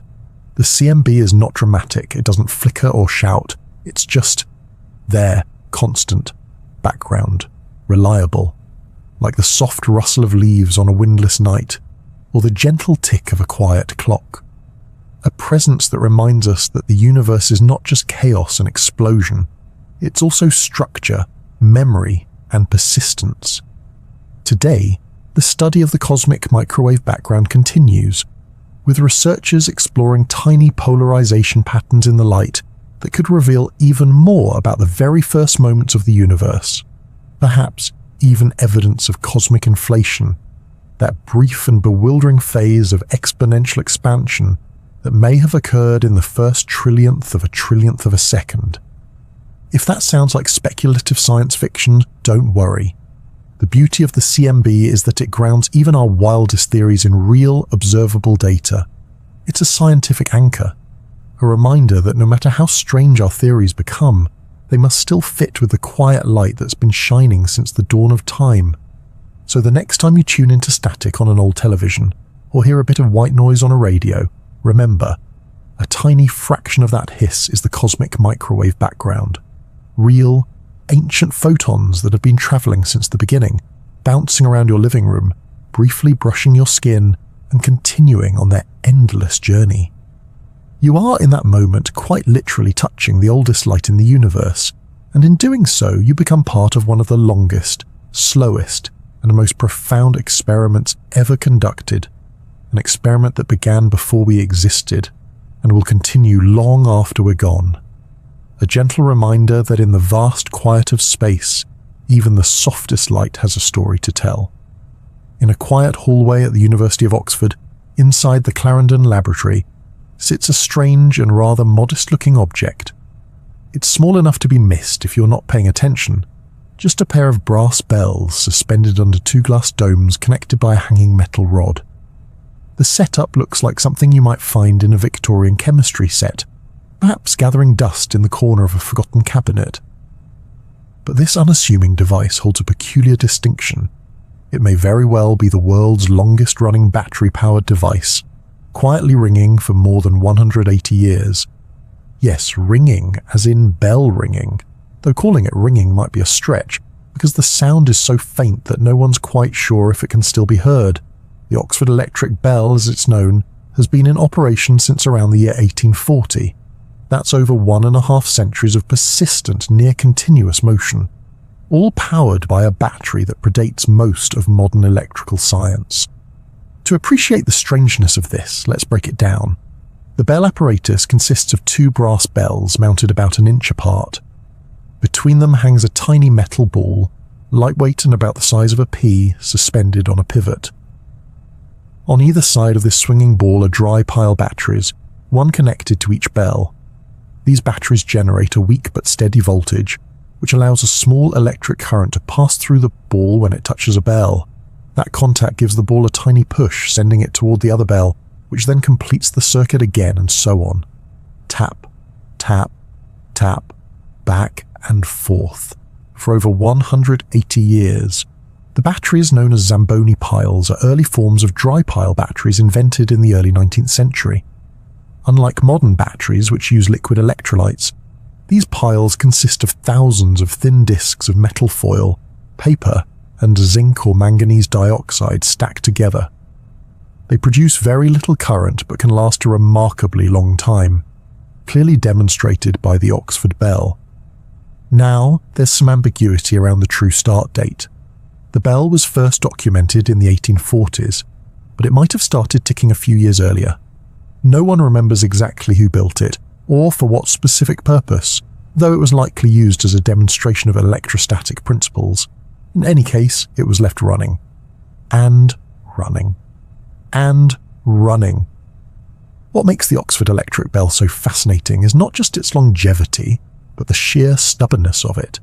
It's the electrical equivalent of a monk sitting under a tree, ringing a meditation bell every few seconds for generations. Even more remarkable is that the device has never been opened, out of fear that exposure to the environment would stop the mechanism. No one knows precisely how much energy remains in the batteries, or how much wear the ball and contacts have sustained. And because it's enclosed in glass, the tapping is barely audible, if it can be heard at all. It's Schrödinger's bell in a way, still ringing, we think, but we don't dare interrupt it to find out for sure. The persistence of the bell invites all sorts of philosophical questions. What counts as a successful experiment? Is it the results, the observation, or simply the endurance? In this case, there's no final answer, no grand conclusion waiting at the end. The Oxford Electric Bell is not solving equations or testing hypotheses. It's just demonstrating a principle, very, very slowly and for a very long time. There's a gentle irony here too. In today's world of rapid technological obsolescence, where devices become outdated in a matter of years, here is a machine that's been quietly operating since the time of Charles Dickens, before the telephone, before electric lights, before Einstein or Darwin had made their mark, and it's still going. And what's powering it? Essentially the earliest version of a AA battery. Nothing fancy, no nuclear fuel or high-tech capacitors, just a 19th century invention made with simple materials, constructed with care and balance. It doesn't require maintenance, it doesn't complain, it just continues. Of course, modern science has tried to understand what makes it so durable. Researchers believe that the minuscule current involved helps the device last this long. The moving ball barely carries any current, and the energy needed to keep it in motion is infinitesimal.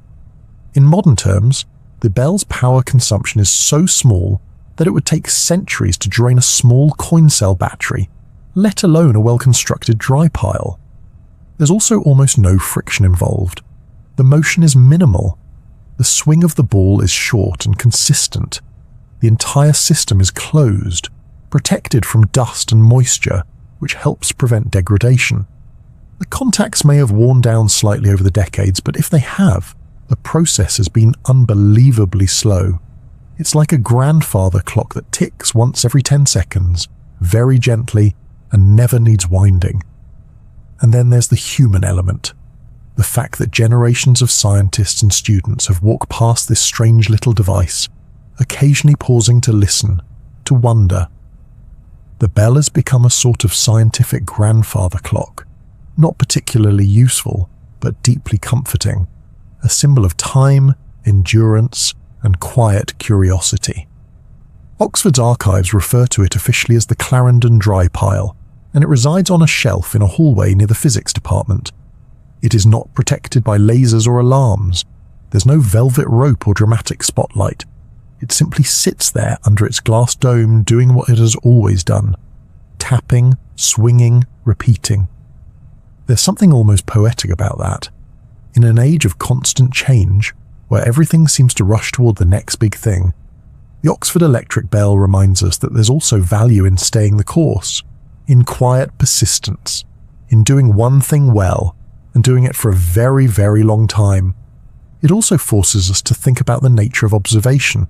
The bell has been witnessed by generations of students and scientists, yet its precise workings remain partly mysterious. We could open it.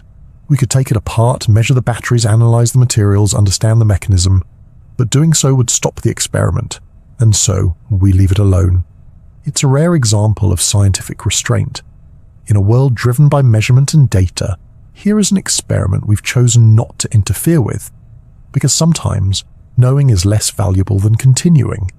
The bell is not an experiment with a conclusion. It's an experiment about duration itself, and perhaps that's the most beautiful thing about it. The Oxford Electric Bell doesn't teach us just about electrostatics or engineering. It teaches us about patience, about respecting the unknown, about honouring the persistence of simple things. It is, in every sense, a quiet marvel, a slow-motion symphony with only one note, played over and over, not to dazzle or impress, but to endure. So the next time your phone battery dies after a long day, or your laptop begs for a software update, take a moment to imagine that little brass ball at Oxford. Still swinging, still tapping, still ringing, ever so faintly in the longest rhythm ever composed. Picture the Earth not as a static, stable ball of rock, but as a slow-moving jigsaw puzzle, its surface made of enormous slabs that shuffle around over millions of years like tired dancers on a glacially paced floor. This is plate tectonics, the grand geological experiment that has been running for billions of years, reshaping continents, raising mountains, opening oceans, and, every now and then, tossing in a volcano or two just to keep things interesting.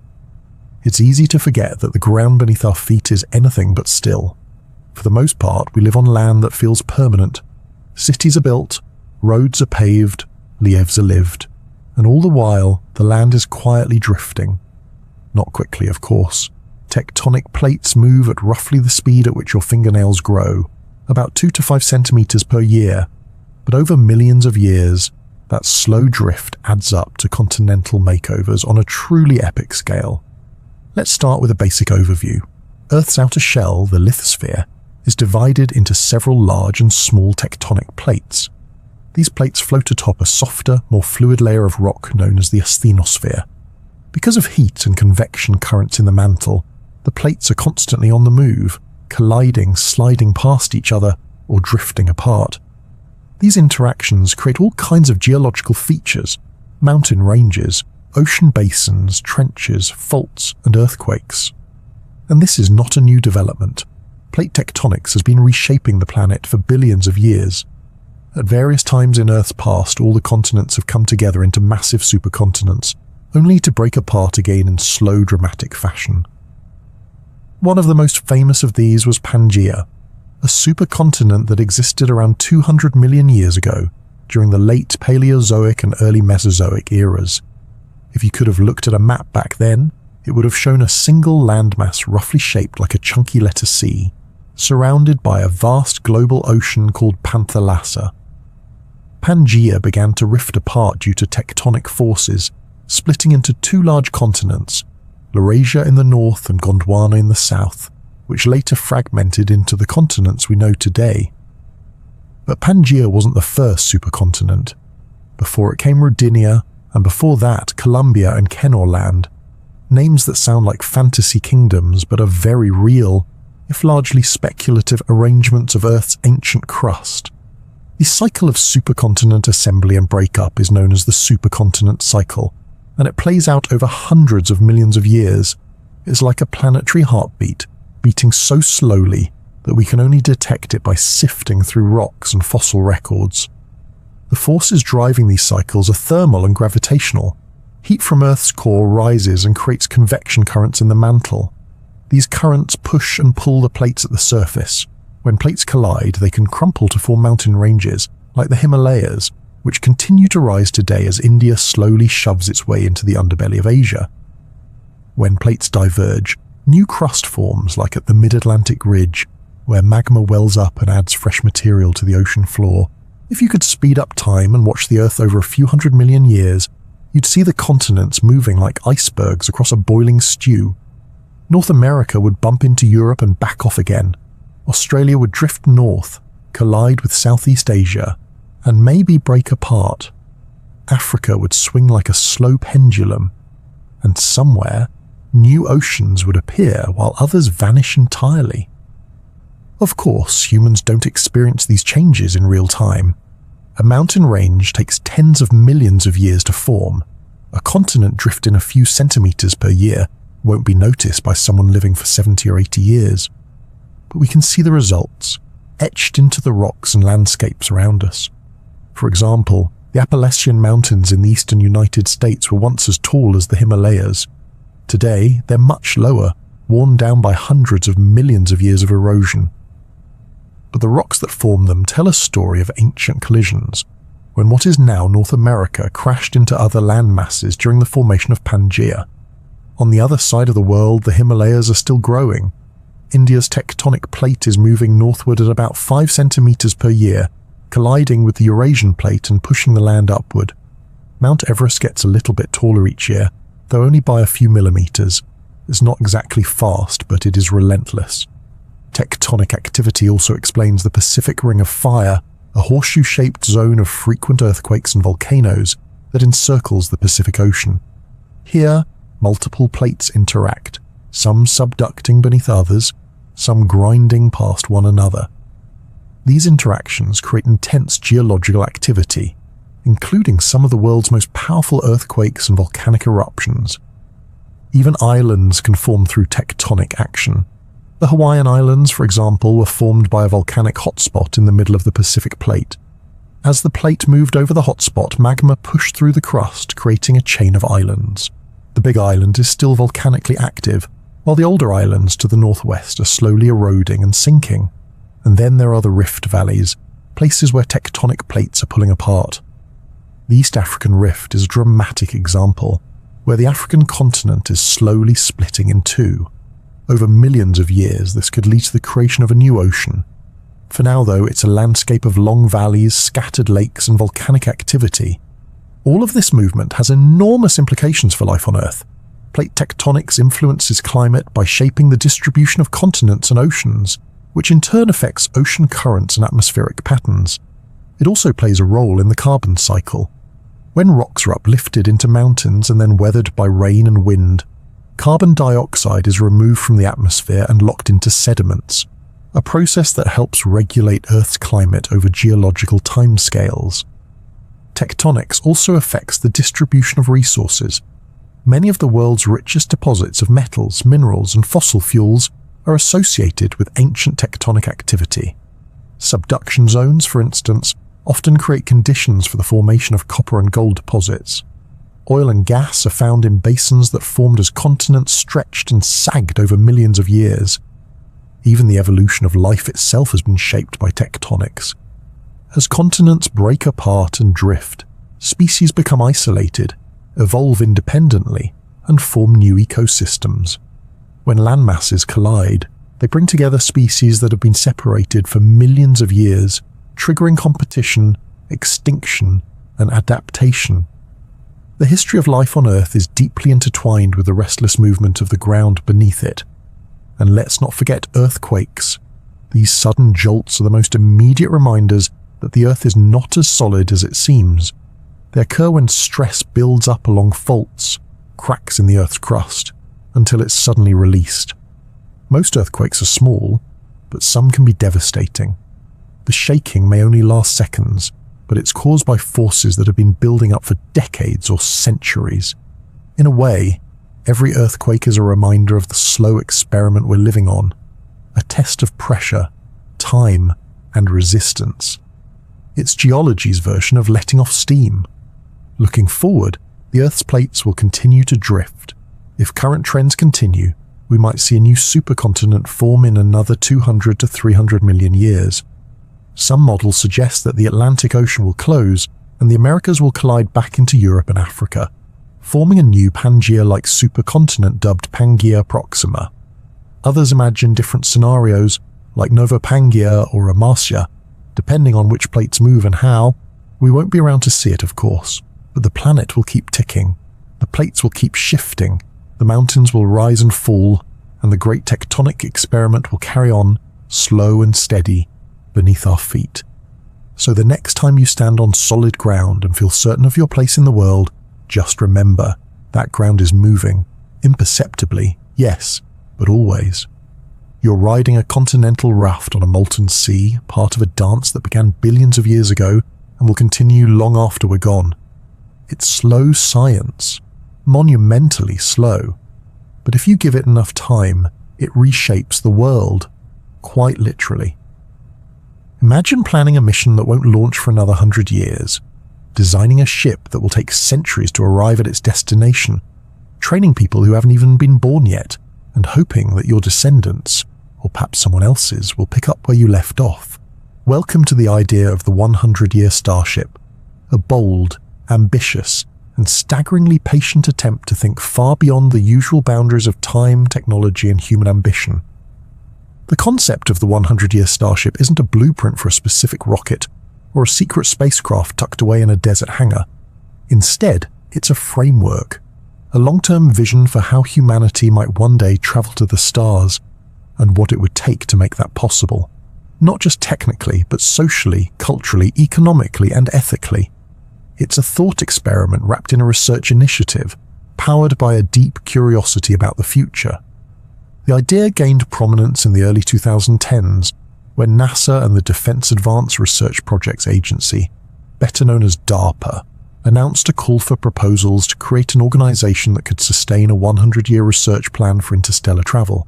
In other words, a group that would lay the groundwork for sending humans to another star system, even if the actual journey wouldn't happen for a century or more. This wasn't about building a spaceship tomorrow. It was about cultivating a mindset, a willingness to plan, research, and dream on a timescale that most projects simply don't allow. The goal was to explore how humans might one day travel to a planet orbiting another star, possibly many light years away, using technologies that might not even exist yet. The organization that emerged from this initiative is called the 100-Year Starship, led for a time by former NASA astronaut Dr. Mae Jemison, the first black woman to travel in space. Under her guidance, the project focused on more than just propulsion systems and life support. It looked at the entire ecosystem needed for long-term space travel: medicine, culture, governance, sustainability, psychology, and more. Because interstellar travel isn't just a technical challenge, it's a human one. Let's talk for a moment about distances. The nearest star system to us, Alpha Centauri, is about 4.3 light-years away. That's roughly 25 trillion miles. Even if you could travel at 10% the speed of light, a speed far beyond anything we've currently achieved, it would still take over 40 years to get there. At slower, more realistic speeds, the journey could take centuries. This means that any starship we send may be crewed by people who were born on board. Entire generations might live and die before the ship ever arrives at its destination. This isn't like a road trip to another country. It's more like sending out a miniature civilization packed into a moving spacecraft and asking it to reinvent itself over and over again in deep space. That idea alone raises profound questions. How do you maintain mental health on a ship where no one has ever seen a sunrise over Earth? How do you educate children who will never set foot on a planet until their great-grandchildren do? How do you govern such a society? Do you install a democratic system, a council of elders, a rotating captaincy? And what happens when cultural memory fades and Earth becomes more myth than memory. These are not just science fiction musings. They are real issues that would need to be addressed in any serious plan for a 100-year starship. That's why the project has drawn thinkers from all disciplines: philosophers, artists, engineers, biologists, anthropologists, educators. Because you can't build a civilization on math and metal alone. You need stories, songs, ethics, and meaning. Then there's the question of sustainability. A starship traveling for decades or centuries can't rely on supply runs from Earth. It has to be completely self-sufficient. That means growing food in closed-loop systems, recycling air and water, managing waste, and maintaining energy sources without resupply. These are enormous challenges, but they're also the same challenges we face here on Earth as we strive for sustainability in a changing climate. In that way, research into long-term space travel could end up benefiting life on this planet. Technologies developed for closed-loop life support systems could help with agriculture, waste management, and renewable energy back home. The psychological studies needed for interstellar crews could inform how we build resilient communities on Earth. And the cultural tools we develop for sustaining meaning across generations could help us better navigate the challenges of our own future. And then, of course, there's propulsion.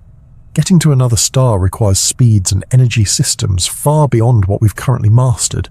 Conventional rockets, like the ones that took us to the moon or send satellites into orbit, simply won't cut it for interstellar travel. One possible solution is nuclear propulsion. By using nuclear reactions to generate thrust, a spacecraft could achieve much higher speeds than chemical rockets.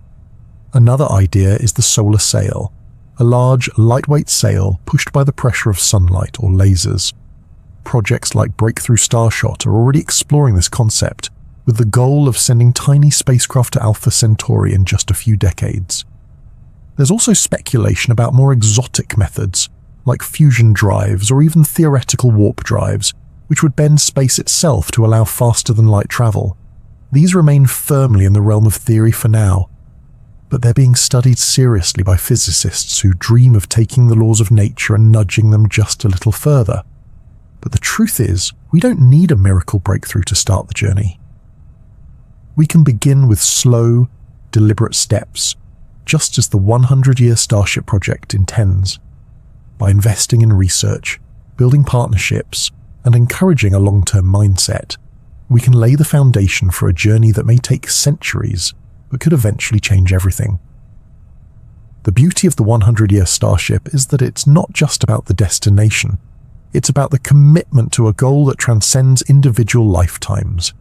It asks us to be stewards of a dream, to build something we may never see completed, but that matters anyway. And isn't that what so much of life is? Planting trees we won't sit under, writing books for readers not yet born, building institutions, values, and ideas that will outlast us. The 100-year Starship is simply that kind of thinking, launched into the stars. It also challenges the way we measure success. In most fields, success is immediate, a discovery, a launch, a prize. But in this case, success might be continuing, keeping the dream alive, passing the baton, adding one more brick to a cathedral that won't be finished in our lifetimes. In many ways, the project is not unlike the great endeavours of the past. The building of cathedrals in medieval Europe often spanned centuries. The planting of royal gardens that would bloom long after the monarchs had died. The preservation of knowledge in ancient libraries waiting patiently for future generations to rediscover it. This is humanity at its most hopeful. Not short-sighted, not transactional, but visionary. So whether we ever reach the stars in the next century or the one after that, the 100-year Starship is already a valuable experiment. An experiment in imagination, in persistence, in intergenerational collaboration. It reminds us that some dreams are worth having, even if they take 100 years, even if we're not there to see them come true. Because in the end, it's not about building a starship, it's about building a civilization that dares to look that far ahead. In the late 1970s, a spacecraft launched from Earth carrying something extraordinary.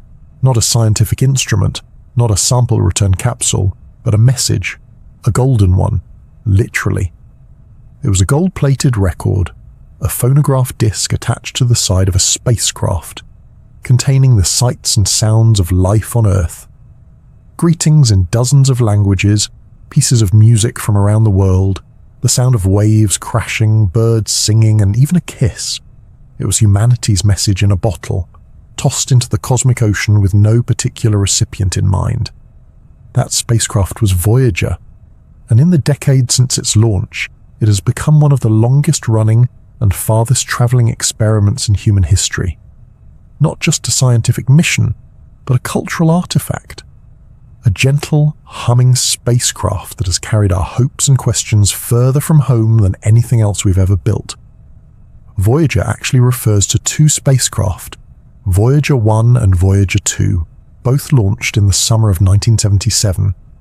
Their original mission was to take advantage of a rare planetary alignment that occurs only once every 175 years, a celestial choreography that allowed a single spacecraft to visit multiple outer planets using gravitational slingshots. Voyager 2 launched first, on August 20th, followed by Voyager 1 on September 5th. Despite the order, Voyager 1 took a faster trajectory and reached Jupiter and Saturn ahead of its sibling.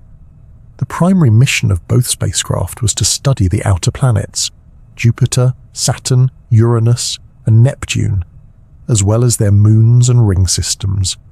And oh, what a show they delivered! Voyager 1 sent back the first detailed images of Jupiter's turbulent atmosphere and its great red spot, as well as dramatic photos of its volcanic moon, Io. That was a surprise. No one had expected active volcanoes on a moon.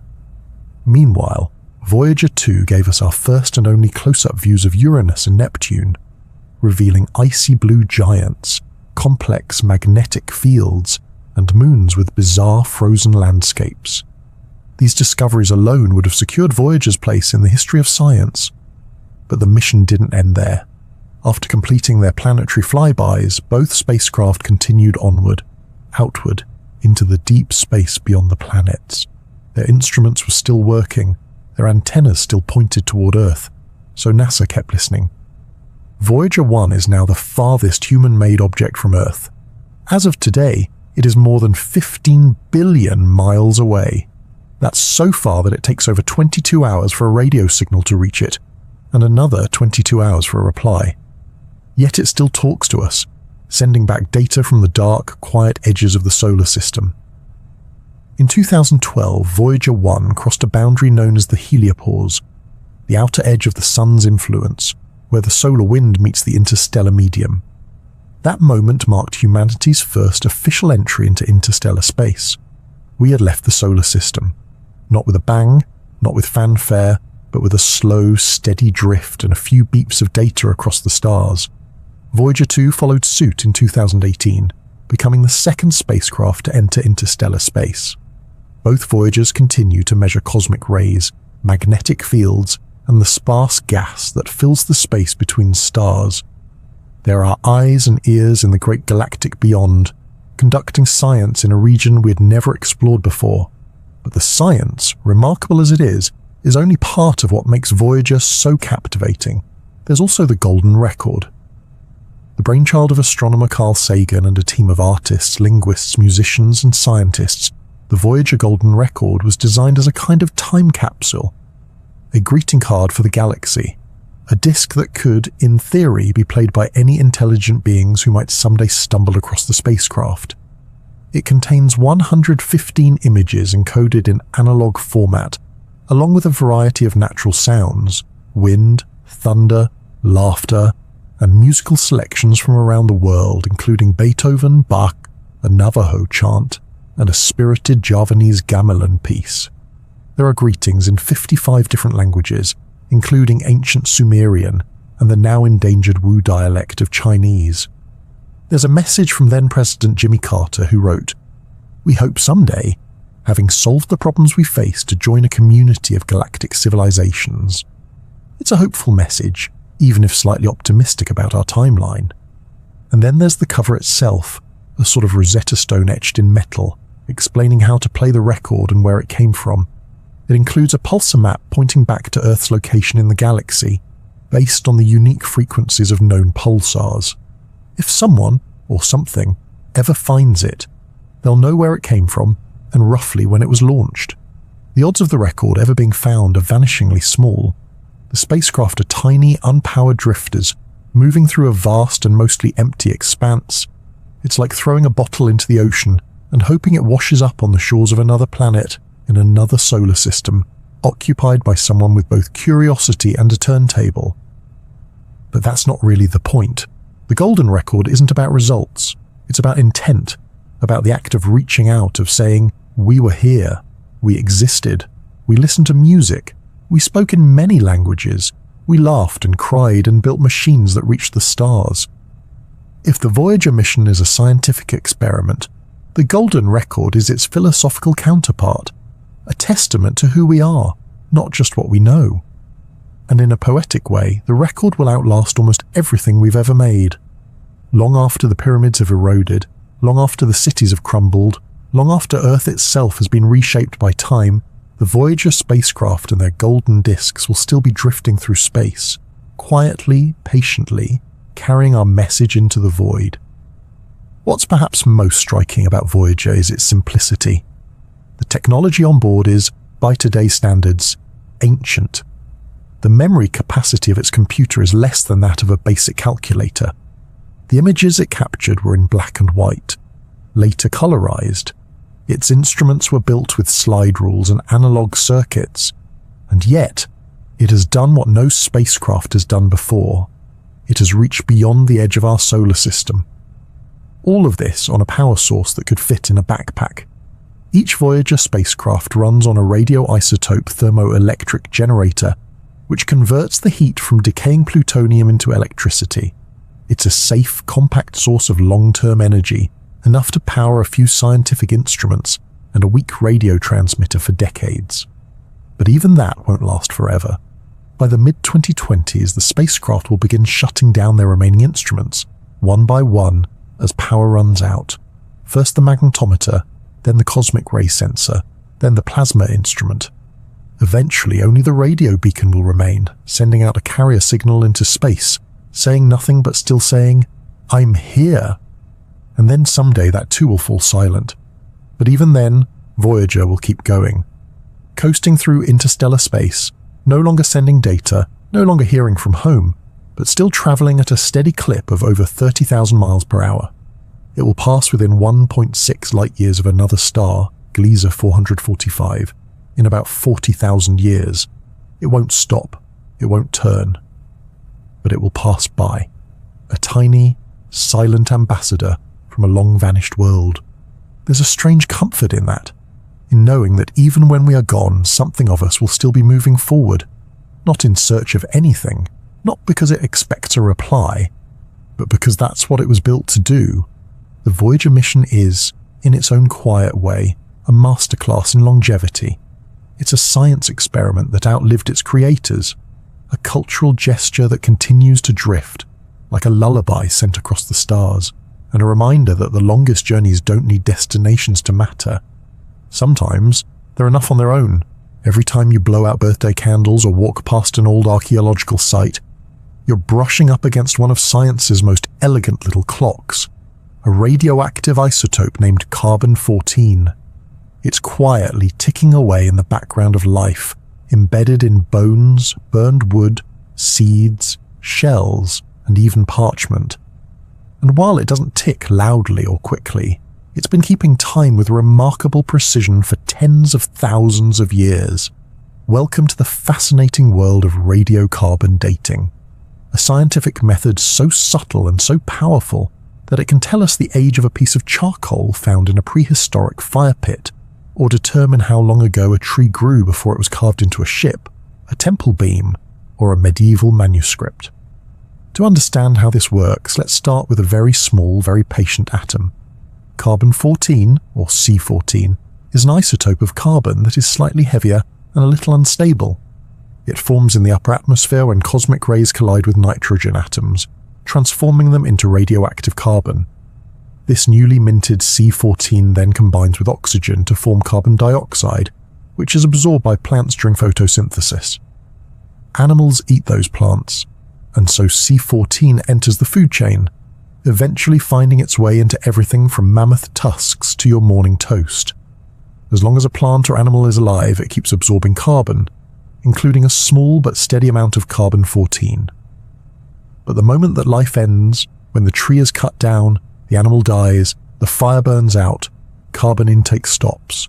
From that point forward, the C14 already inside begins to decay. It doesn't vanish instantly. Instead, it decays at a predictable rate, transforming back into nitrogen over time. This rate is measured by its half-life, which is about 5,730 years. That's the key. After 5,730 years, half the original C14 in a sample will have decayed. After another 5,730 years, half of the remaining half will have gone, and so on. By measuring how much carbon-14 is left in a sample, scientists can calculate how long it's been since that organism stopped taking in new carbon. In other words, how long it's been dead. This method was first developed in the late 1940s by American chemist Willard Libby. At the time, it was a revolutionary idea that radioactive decay could serve as a natural clock, allowing us to date organic material that was previously timeless. Libby's technique won him a Nobel Prize in chemistry in 1960, and radiocarbon dating has since become one of the most important tools in archaeology, geology, and climate science. Let's walk through an example. Imagine archaeologists unearth a piece of burnt wood from a cave in France. They suspect it came from an ancient hearth built by early humans. By measuring the remaining carbon-14 in the wood and comparing it to modern levels, they determine that the fire burned about 22,000 years ago. That's not just a guess. It's a time-stamped snapshot of human life during the last ice age.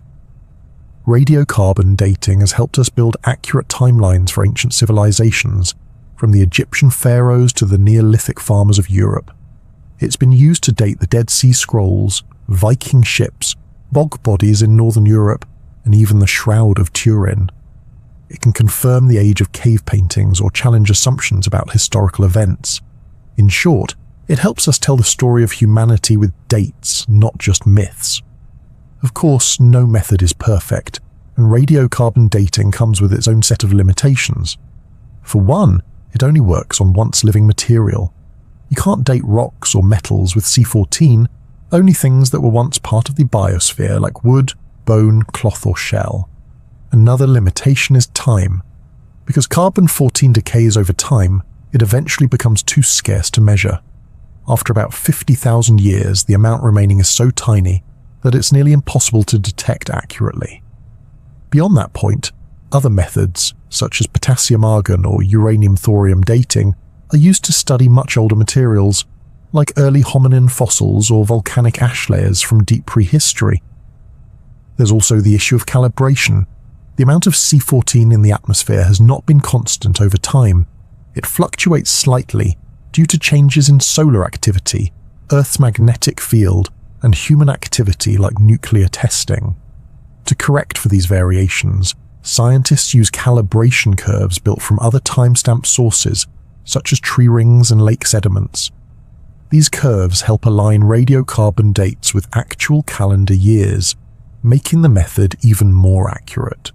Speaking of tree rings, dendrochronology plays a key supporting role here.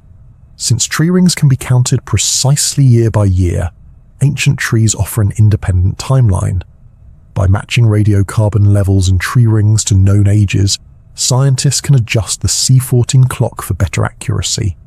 This clever cross-referencing extends radiocarbon dating back over 14,000 years with impressive precision. And then there's the bomb effect. During the height of nuclear weapons testing in the 1950s and 60s, the amount of carbon-14 in the atmosphere nearly doubled. This sudden spike, known as the bomb pulse, is actually useful today. It allows scientists to precisely date materials from that era, including human tissues, making it a handy tool in forensics and environmental science. There's even a slightly eerie twist. Carbon-14 is now so pervasive that it shows up in modern manufactured materials, including plastics and synthetic fabrics. This means that radiocarbon dating is sometimes used to detect fraud in the art and antiquities market. A medieval painting with a canvas made from 20th century cotton, or an ancient wine with synthetic corks. busted by the patient little atoms of C14. But perhaps the most fascinating aspect of radiocarbon dating is what it tells us about ourselves. Not just our history, but our place in the natural world. Because carbon-14 is not some external force, it's part of you.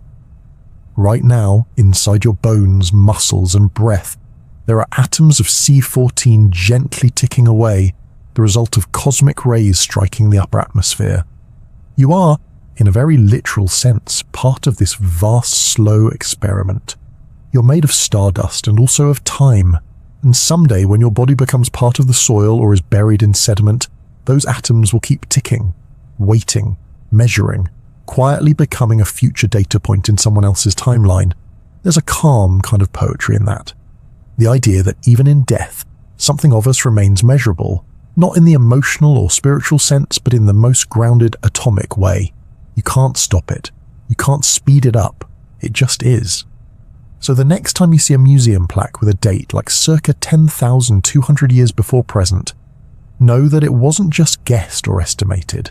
It was calculated with exquisite care based on the decay of carbon atoms that once danced in sunlight, passed through leaves, and helped shape a life long since gone.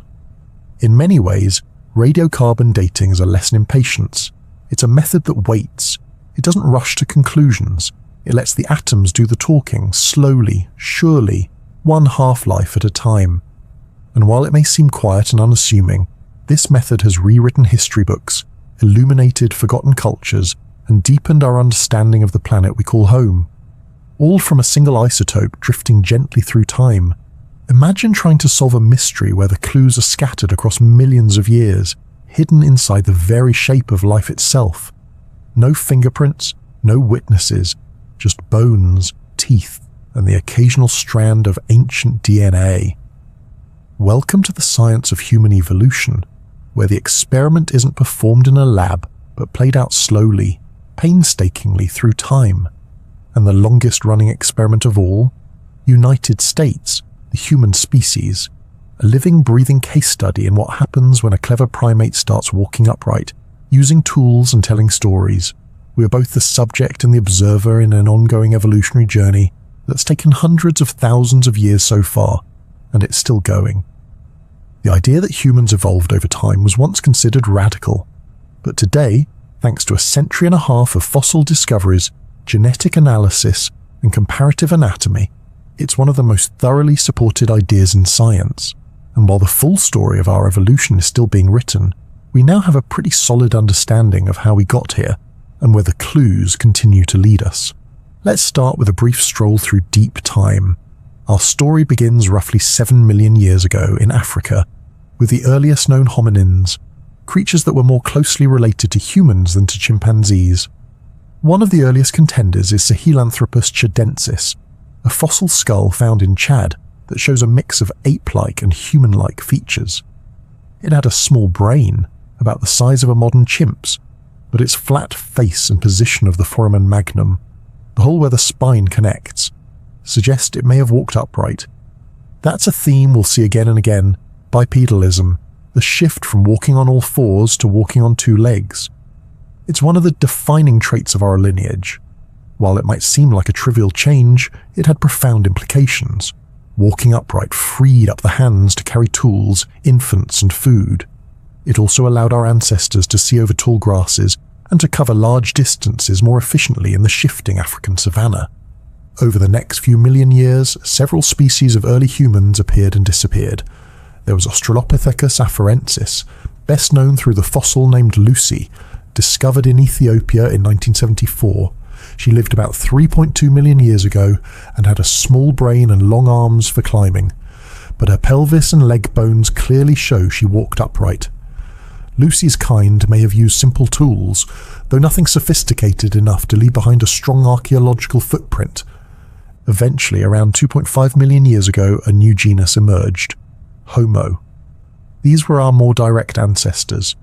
Homo habilis is often called the handyman because of its association with the first clear evidence of stone tools, sharp-edged flakes used to cut meat, crack bones, and scrape hides.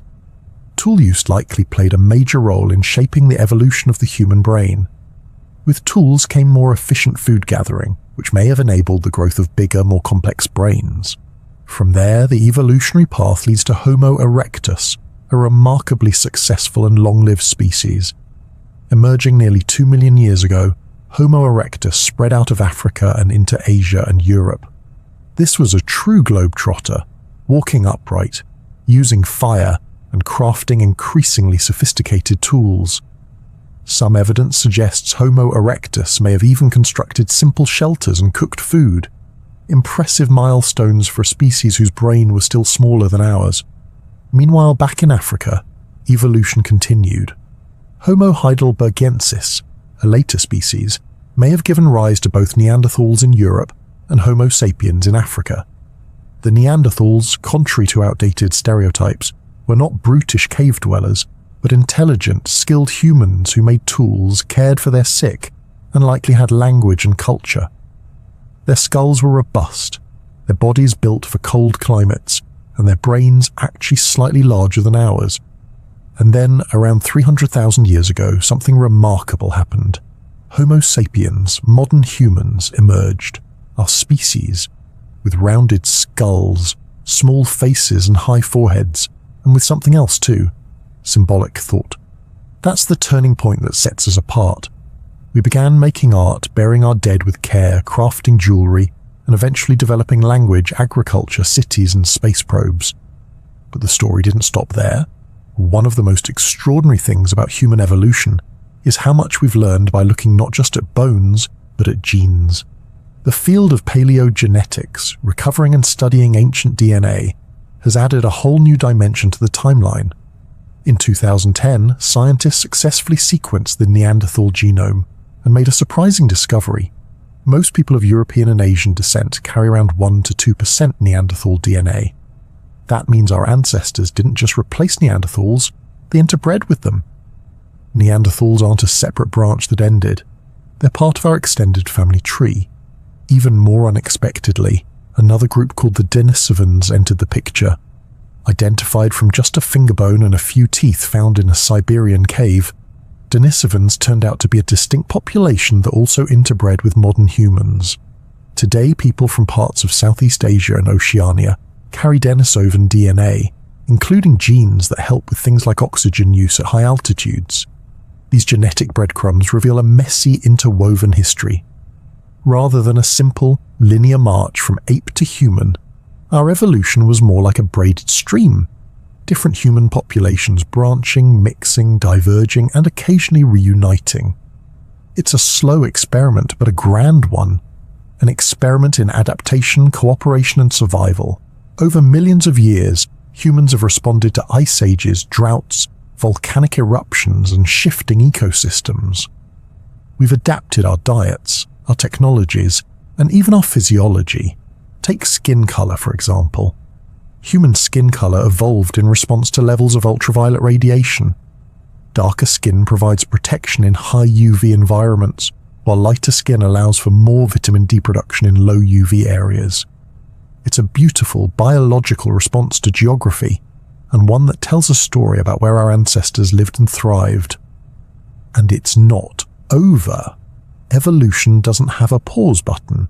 Modern humans are still evolving, though not always in obvious ways. Genes associated with lactose tolerance, our ability to digest milk into adulthood, have spread in populations that historically raised dairy animals. Certain genetic traits related to disease resistance or altitude adaptation are still under selection today. Even in the age of antibiotics and air travel, natural selection is quietly shaping our future. Cultural evolution has also accelerated.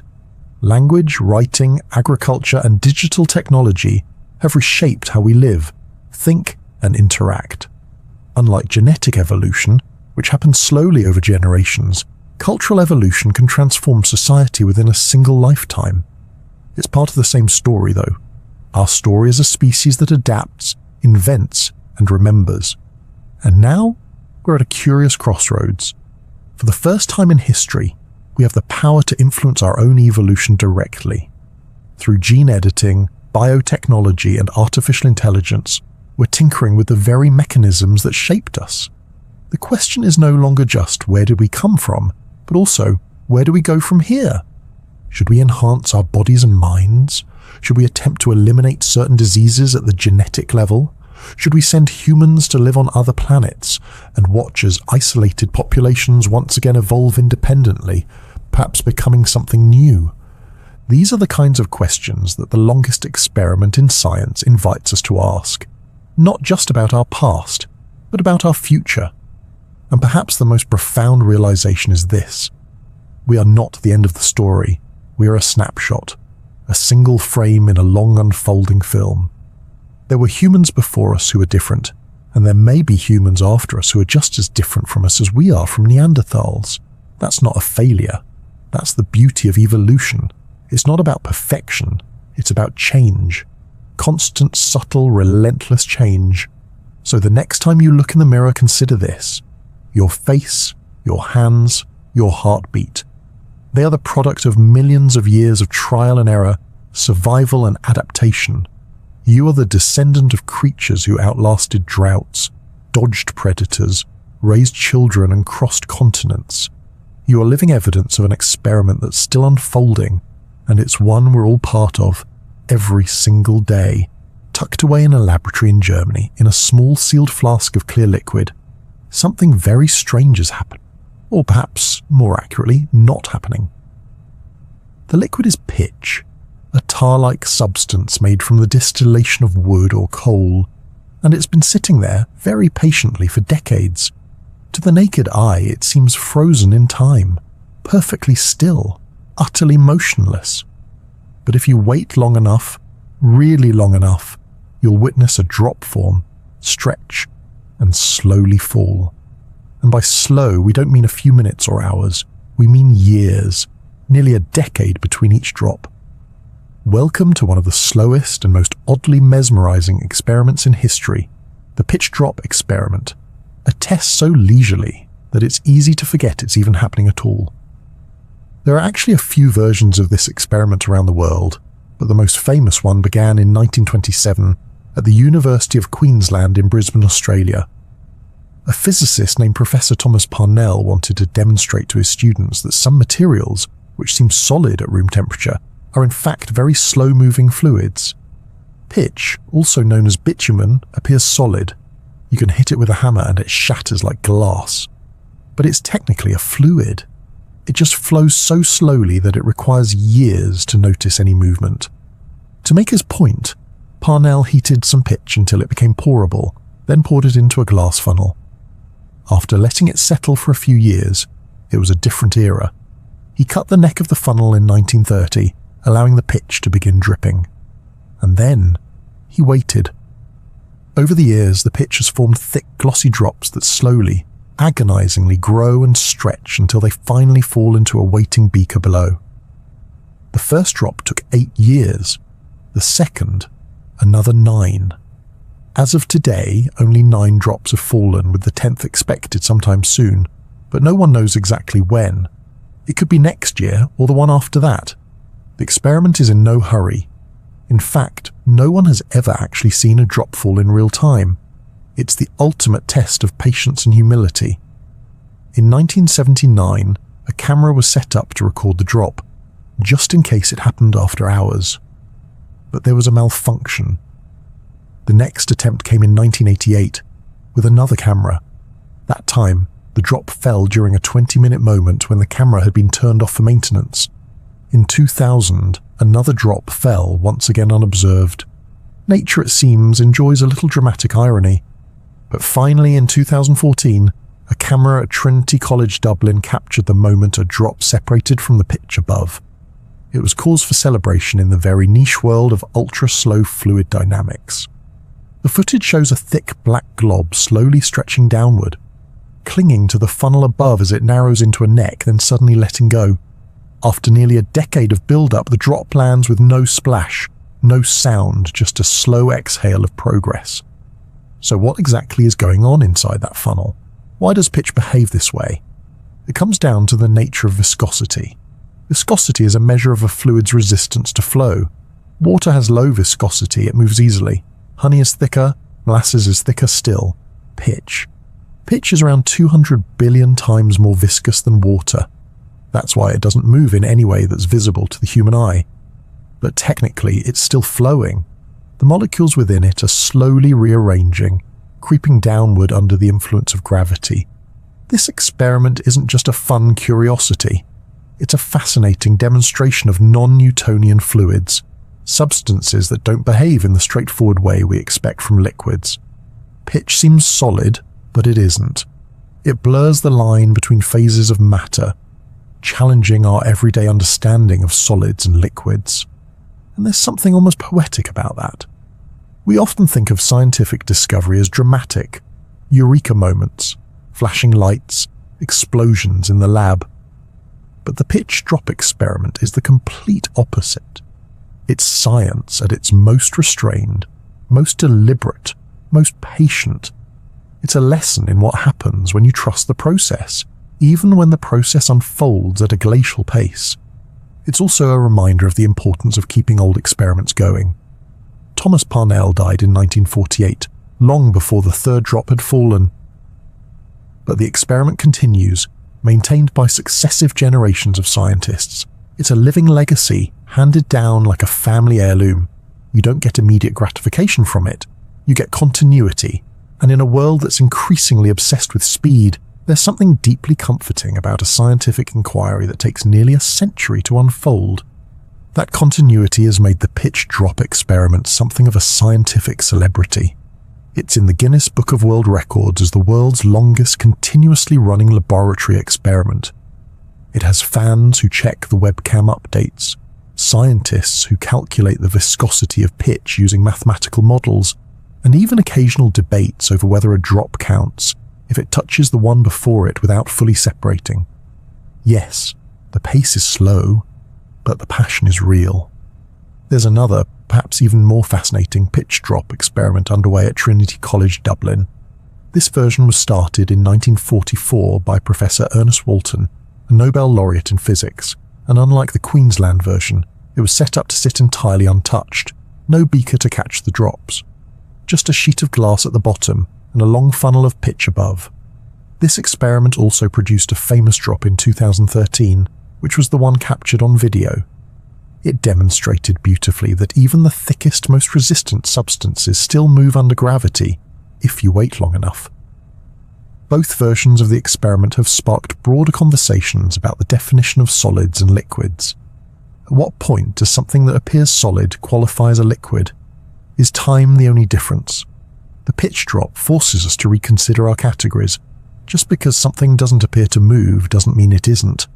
Sometimes motion is just too slow to see. And that's a profound idea, not just in science, but in life. The pitch drop is a metaphor for all the changes happening around and within us that we never notice in the moment. Geological shifts, evolutionary changes, the growth of a forest, the erosion of a coastline, the accumulation of knowledge, even the way we learn, think, and change as people. Much of a life's progress is imperceptible until suddenly something gives and we realize how far we've come. That's part of why the pitch drop experiment holds such fascination. It's not just about fluid dynamics, it's about patience, endurance, and perspective. It's about slowing down and appreciating the processes that operate on timescales longer than a coffee break, a semester, or even a lifetime. Imagine a schoolchild watching the live stream, knowing that the next drop might not fall until they're in college or retired. Imagine scientists a century from now, still checking in on the same experiment, continuing to collect data, refining our understanding of viscosity. This is science that requires continuity, not urgency. It's not designed to solve a crisis. It's designed to stretch our sense of time. And maybe that's what makes it so strangely satisfying. There's no rush, no drama, just a quiet, gentle unfolding of nature's slowest truths.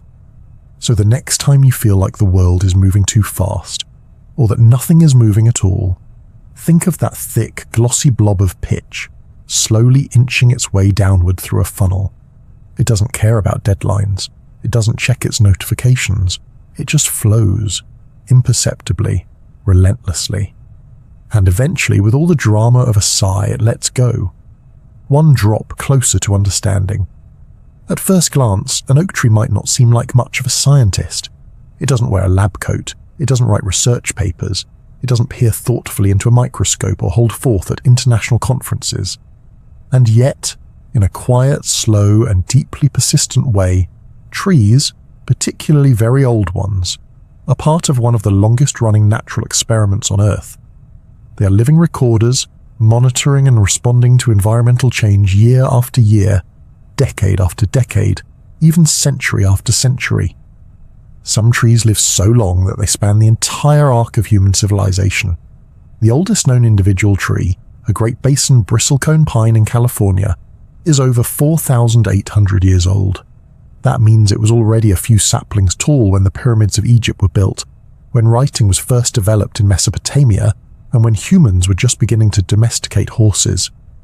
That tree has been quietly conducting its own patient observation of the world, through drought, fire, frost, and famine, without ever leaving its spot in the rocky soil. Old trees are more than just impressive biological oddities.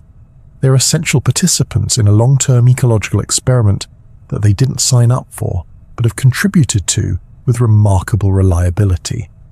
Because as trees grow, they keep a meticulous record of their experiences. Each ring in a tree's trunk tells a story, not just of age, but of the conditions under which that year's growth occurred. A wide ring might suggest a wet and sunny year, full of resources and photosynthetic joy. A narrow ring might indicate stress, drought, disease, cold, or competition. This field of study, known as dendrochronology, uses tree rings as a scientific tool to reconstruct past climates and environmental changes. But when applied to ancient trees, especially those living in unbroken succession, it becomes something even grander. A natural experiment that can stretch back thousands of years and offer insights no human-designed study ever could. Let's take the bristlecone pines as an example. These gnarly, wind-twisted trees grow in harsh conditions, high altitudes, poor soil, extreme cold. It's precisely these rough surroundings that make them ideal record keepers. They grow slowly and conservatively, adding thin layers of wood even in the best of years. That makes their rings tight, distinct, and durable. In fact, some dead bristlecones preserved in the arid climate still have readable rings, even after lying on the ground for thousands of years. By matching up overlapping ring patterns from living and dead trees, scientists can construct what's called a master chronology, a continuous ring record that goes back over 10,000 years. That's longer than written history. It covers the rise and fall of empires, the migration of species, the warming and cooling of the earth, and even the eruptions of distant volcanoes. And what these trees have told us is astonishing. They've revealed periods of rapid climate shifts, like the Little Ice Age and the medieval warm period. They've captured the fingerprint of volcanic eruptions, which can be seen as especially narrow rings following major blasts due to the cooling effects of volcanic ash in the atmosphere. And they've even helped calibrate radiocarbon dating, giving us a precise timeline to anchor archaeological discoveries. But the story doesn't stop with trees that are already ancient. Around the world, scientists are planting trees and monitoring existing forests as part of new, long-term experiments designed to unfold over decades or centuries. These aren't flashy experiments with immediate payoffs. They're slow, deliberate efforts to understand how forests grow, how they respond to stress, and how they might adapt to a rapidly changing world. One such project is the Smithsonian's Forest Global Earth Observatory, or Forest GEO. It's a worldwide network of forest plots, some the size of small towns, where researchers tag, measure, and monitor every tree year after year. The data collected from these plots is used to study biodiversity, forest dynamics, and climate change. Some plots have been tracked for over 30 years, and the goal is to continue this work indefinitely. Why such long timelines? Because trees don't rush. A single generation might take a century to grow to maturity. Some species germinate only after fire or flood. Others may live for hundreds of years before dying naturally. If we want to understand how forests function and change, we can't just study them for a season or two. We have to stay for the long haul. Another example is the Harvard Forest in Massachusetts, where researchers have been studying forest succession since the early 20th century. They've watched how different species compete, how landscapes recover from logging or hurricanes, and how climate change is shifting the timing of leaf out and flowering. These observations are only possible through careful, consistent monitoring over decades. Even beyond research plots, trees are teaching us. Urban tree planting initiatives are increasingly being used not just to beautify cities, but to study the effects of greenery on human health, air quality, and temperature. Trees are being tagged with sensors that measure everything from sap flow to trunk expansion to carbon uptake. Each one is a mini laboratory, recording data in real time and quietly participating in a global experiment on resilience, sustainability, and adaptation. And then there are the philosophical lessons. Trees remind us that not all experiments need to be fast or flashy to be meaningful. In a world obsessed with speed and instant results, they offer a different kind of wisdom, one that values patience, presence, and persistence. A tree doesn't grow by pushing harder or faster. It grows by quietly doing the work day by day, season by season, by responding to the light, the soil, the wind, by reaching upward and downward in equal measure. And this slow, steady growth can outlast empires. Think of the chestnut tree in Sicily that's been alive for more than 2,000 years, or the ancient olive trees in the Mediterranean, some of which may have been planted before the birth of democracy. These aren't just trees. They're living links to the past, still growing, still observing. In a sense, every tree is part of an experiment in time, not just how long a living organism can persist, but how it can adapt, store memory, and teach us things we never thought to ask. Can trees help us predict droughts? Can they warn us about changes in soil chemistry? Can they act as sentinels for air pollution or indicators of global warming? The answer, increasingly, is yes. Some researchers are even exploring the idea of tree phenology, the timing of events like flowering, leaf fall, and seed drop, as a biological calendar that responds to climate. By tracking these events across decades and continents, scientists can detect subtle shifts in seasonal patterns and ecological rhythms. And yes, trees even have a form of memory. Not memory in the conscious sense, of course, but a biological memory stored in the structure of their rings, in the distribution of their roots, in the way they respond to stresses based on past exposure. A tree that has experienced drought may adjust its future growth patterns, conserving water more efficiently the next time conditions get dry. In this way, trees aren't just passive participants in long-term experiments. They are active responders, adapting in ways we're only beginning to understand. They are our slow-moving collaborators in the study of life. So the next time you walk through a forest or pass a quiet street tree, pause for a moment. Consider that you are standing beside a scientist who's been working longer than you've been alive. A patient observer of the sky and soil, a recorder of history, a quiet participant in an experiment so slow and so profound that we can only see its outlines in hindsight. In their silence, trees are telling us something, not in numbers or graphs, but in rings and roots, in leaves and limbs, and we would do well to listen.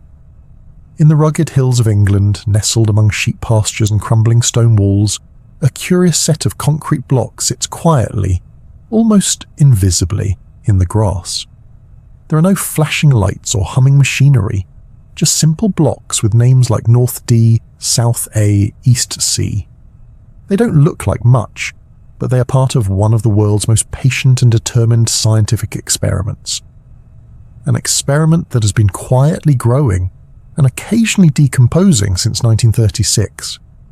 This is the Park Grass Experiment, and it takes place at Rothamsted Research, an agricultural research station in Hertfordshire. Started over 80 years ago, it is the longest-running study of grassland ecosystems in the world. And what makes it extraordinary isn't just its longevity, but what it has taught us and continues to teach us about soil, nutrients, farming, biodiversity, and the delicate balance that keeps ecosystems ticking. The original question behind the experiment was simple enough. How does the addition of fertilizer affect the yield of hay? It was a practical problem.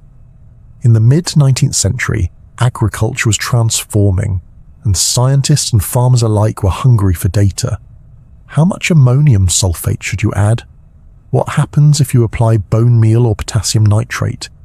And how does the land respond if you apply nothing at all? To find out, scientists marked off a field of grassland into plots and began treating each one differently. Some received no treatment at all. These became the control plots. Others were given different combinations of nitrogen, phosphorus, potassium, and lime. Each year they harvested the hay from each plot, weighed it, and recorded the results. Then they repeated the process the next year, and the year after that, and the year after that. The original researchers, Sir John Bennett Laws and Sir Henry Gilbert, probably didn't expect that their modest grass experiment would still be running nearly 2 centuries later, but the data kept accumulating, and soon it became clear that something remarkable was happening. The field wasn't just growing grass, it was growing a living record of how ecosystems respond to change. Over the decades, the parkgrass experiment has expanded far beyond hay yields. Scientists have used it to study species diversity, soil acidity, carbon storage, microbial life, and even the long-term effects of acid rain. By maintaining consistent treatments over many decades, the experiment has created a unique opportunity, a window into the slow-motion consequences of human intervention in nature. And some of the results have been surprising. One of the most famous findings is that the addition of fertilizer can reduce biodiversity. That might sound counterintuitive. You'd think that adding nutrients would make everything flourish. But in practice, it often allows a few fast-growing species to outcompete the others, leading to a less diverse plant community overall. On plots that received heavy nitrogen treatments, the once diverse mix of grasses and wildflowers gave way to a monoculture of aggressive species like Yorkshire fog and rough meadow grass. Meanwhile, untreated plots, those that received no fertilizer or minimal lime, retained a far richer array of plants, in some cases more than 40 species per square metre. That's an important lesson for land management and conservation. It shows that more isn't always better, and that nutrient enrichment, whether from fertilizers or pollution, can have long-term consequences for biodiversity. The parkgrass plots have also served as a kind of time capsule for studying environmental change. Because the plots have been so carefully managed and documented, scientists can detect even small shifts in soil chemistry and plant composition. For example, during the peak of industrial pollution in the mid-20th century, acid rain from coal-burning factories began affecting the pH of soils across the UK. But thanks to parkgrass, scientists could track those changes in real time. They saw how acid rain influenced soil acidity, how it affected plant growth, and how lime treatments helped buffer the effects. It became one of the first real-world demonstrations of acid rain's ecological impact and how long it can take for ecosystems to recover. Another fascinating aspect of the experiment is its ability to reveal the slow pace of soil change. You might think that adding lime or fertilizer would quickly alter the soil chemistry, but it turns out that the effects unfold over decades. In some cases, the soil in certain plots is still responding to treatments that were first applied more than 100 years ago. That's the kind of insight you can't get from a short-term study. Most modern experiments last a few years at most. Funding cycles are short. Graduate students come and go. Research priorities shift. But the parkgrass experiment continues, patiently gathering data year after year, reminding us that nature doesn't always move at the pace of a research grant. And it's not just a relic. The experiment is constantly being adapted and expanded. Today, the plots are monitored with high-tech sensors, drone imaging, and DNA sequencing to study microbial communities in the soil. Scientists are using the data to model climate change scenarios, carbon sequestration, and the effects of changing land use. The grass may look ordinary, but it's part of a cutting-edge ecological observatory, an accidental time machine that lets us study the long-term consequences of decisions made before our grandparents were born. There's also something gently philosophical about the parkgrass experiment. It challenges our assumptions about what counts as progress, or success, or discovery. No one plot in the field is especially dramatic. There are no explosions or flashy results, just slow, steady change. a gradual unfolding of cause and effect. And yet, the insights gleaned from these quiet little rectangles of turf have shaped entire fields of science. They've informed agricultural policy, conservation strategies, and environmental regulations. They've helped us understand how ecosystems recover from stress and how fragile that recovery can be. They've shown us that soil is not just dirt under our feet, but a living, breathing, dynamic system with its own rhythms and memory. And they've done it all by growing grass. That might sound humble, but humility is one of the experiment's greatest strengths. It doesn't try to control the outcome. It just watches, records, and respects the slowness of nature's processes. In doing so, it offers a rare kind of wisdom. The understanding that not everything can, or should, be rushed. In an age of instant data and rapid feedback, there's something deeply grounding about an experiment that takes generations to complete. One that reminds us that science isn't just about answers, it's about observation, about patience, about showing up every year with a notebook, a scale, and a willingness to listen. The park grass experiment is still listening. The grass still grows, the soil still shifts, the microbes still wriggle and breathe. The seasons come and go, and with each harvest, a new line is added to the long, quiet story of how life responds to change. It's not glamorous, but it is glorious. Because in the end, some of the most profound truths are revealed not by sudden breakthroughs, but by steady attention, by caring enough to keep going, by trusting that even the smallest observations, measured in grams of hay or shifts in pH, can illuminate the biggest questions. What happens when we intervene in nature? How do ecosystems remember? How long does recovery take? How much is too much? These are questions with no easy answers, but if we're patient and careful and willing to wait as long as it takes, the grass just might tell us. In the middle of a gently sloping field in Norfolk, England, beneath soil that has seen Roman sandals, medieval ploughs, and modern rubber boots, lies one of the most unusual time capsules in science. It isn't flashy or high-tech. In fact, it's a collection of glass bottles, hundreds of them, carefully buried in the earth. Each one contains a sample of soil and tiny seeds, sealed away from the elements and waiting patiently for their moment. Not next week, not next year, but perhaps in the next century, or even the one after that. This is the Beale seed viability experiment, and it holds a quietly profound place in the world of long-term science. It's not studying the stars or the structure of atoms, it's studying seeds, the tiny packets of life that lie dormant in the ground, waiting for the right moment to spring into action. And it's asking a deceptively simple question: how long can a seed wait? The idea began in 1879 when Professor William James Beale of Michigan State University decided to bury 20 bottles filled with a mixture of sand and seeds from 21 different plant species. Each bottle was sealed and buried upside down to keep out moisture. The plan was to dig up one bottle every 5 years, plant the seeds, and see how many would still sprout. At first glance, it may not seem like the kind of experiment that would change the world. But Beale understood something important. Dormancy is one of nature's most remarkable tricks. Some seeds can lie dormant for years, even decades before germinating. They wait for fire or rain or a shift in temperature. They wait through droughts and winters and centuries of soil accumulation. In a world of fast biology, photosynthesis, digestion, reproduction, seeds are the slow players. They are nature's patient optimists.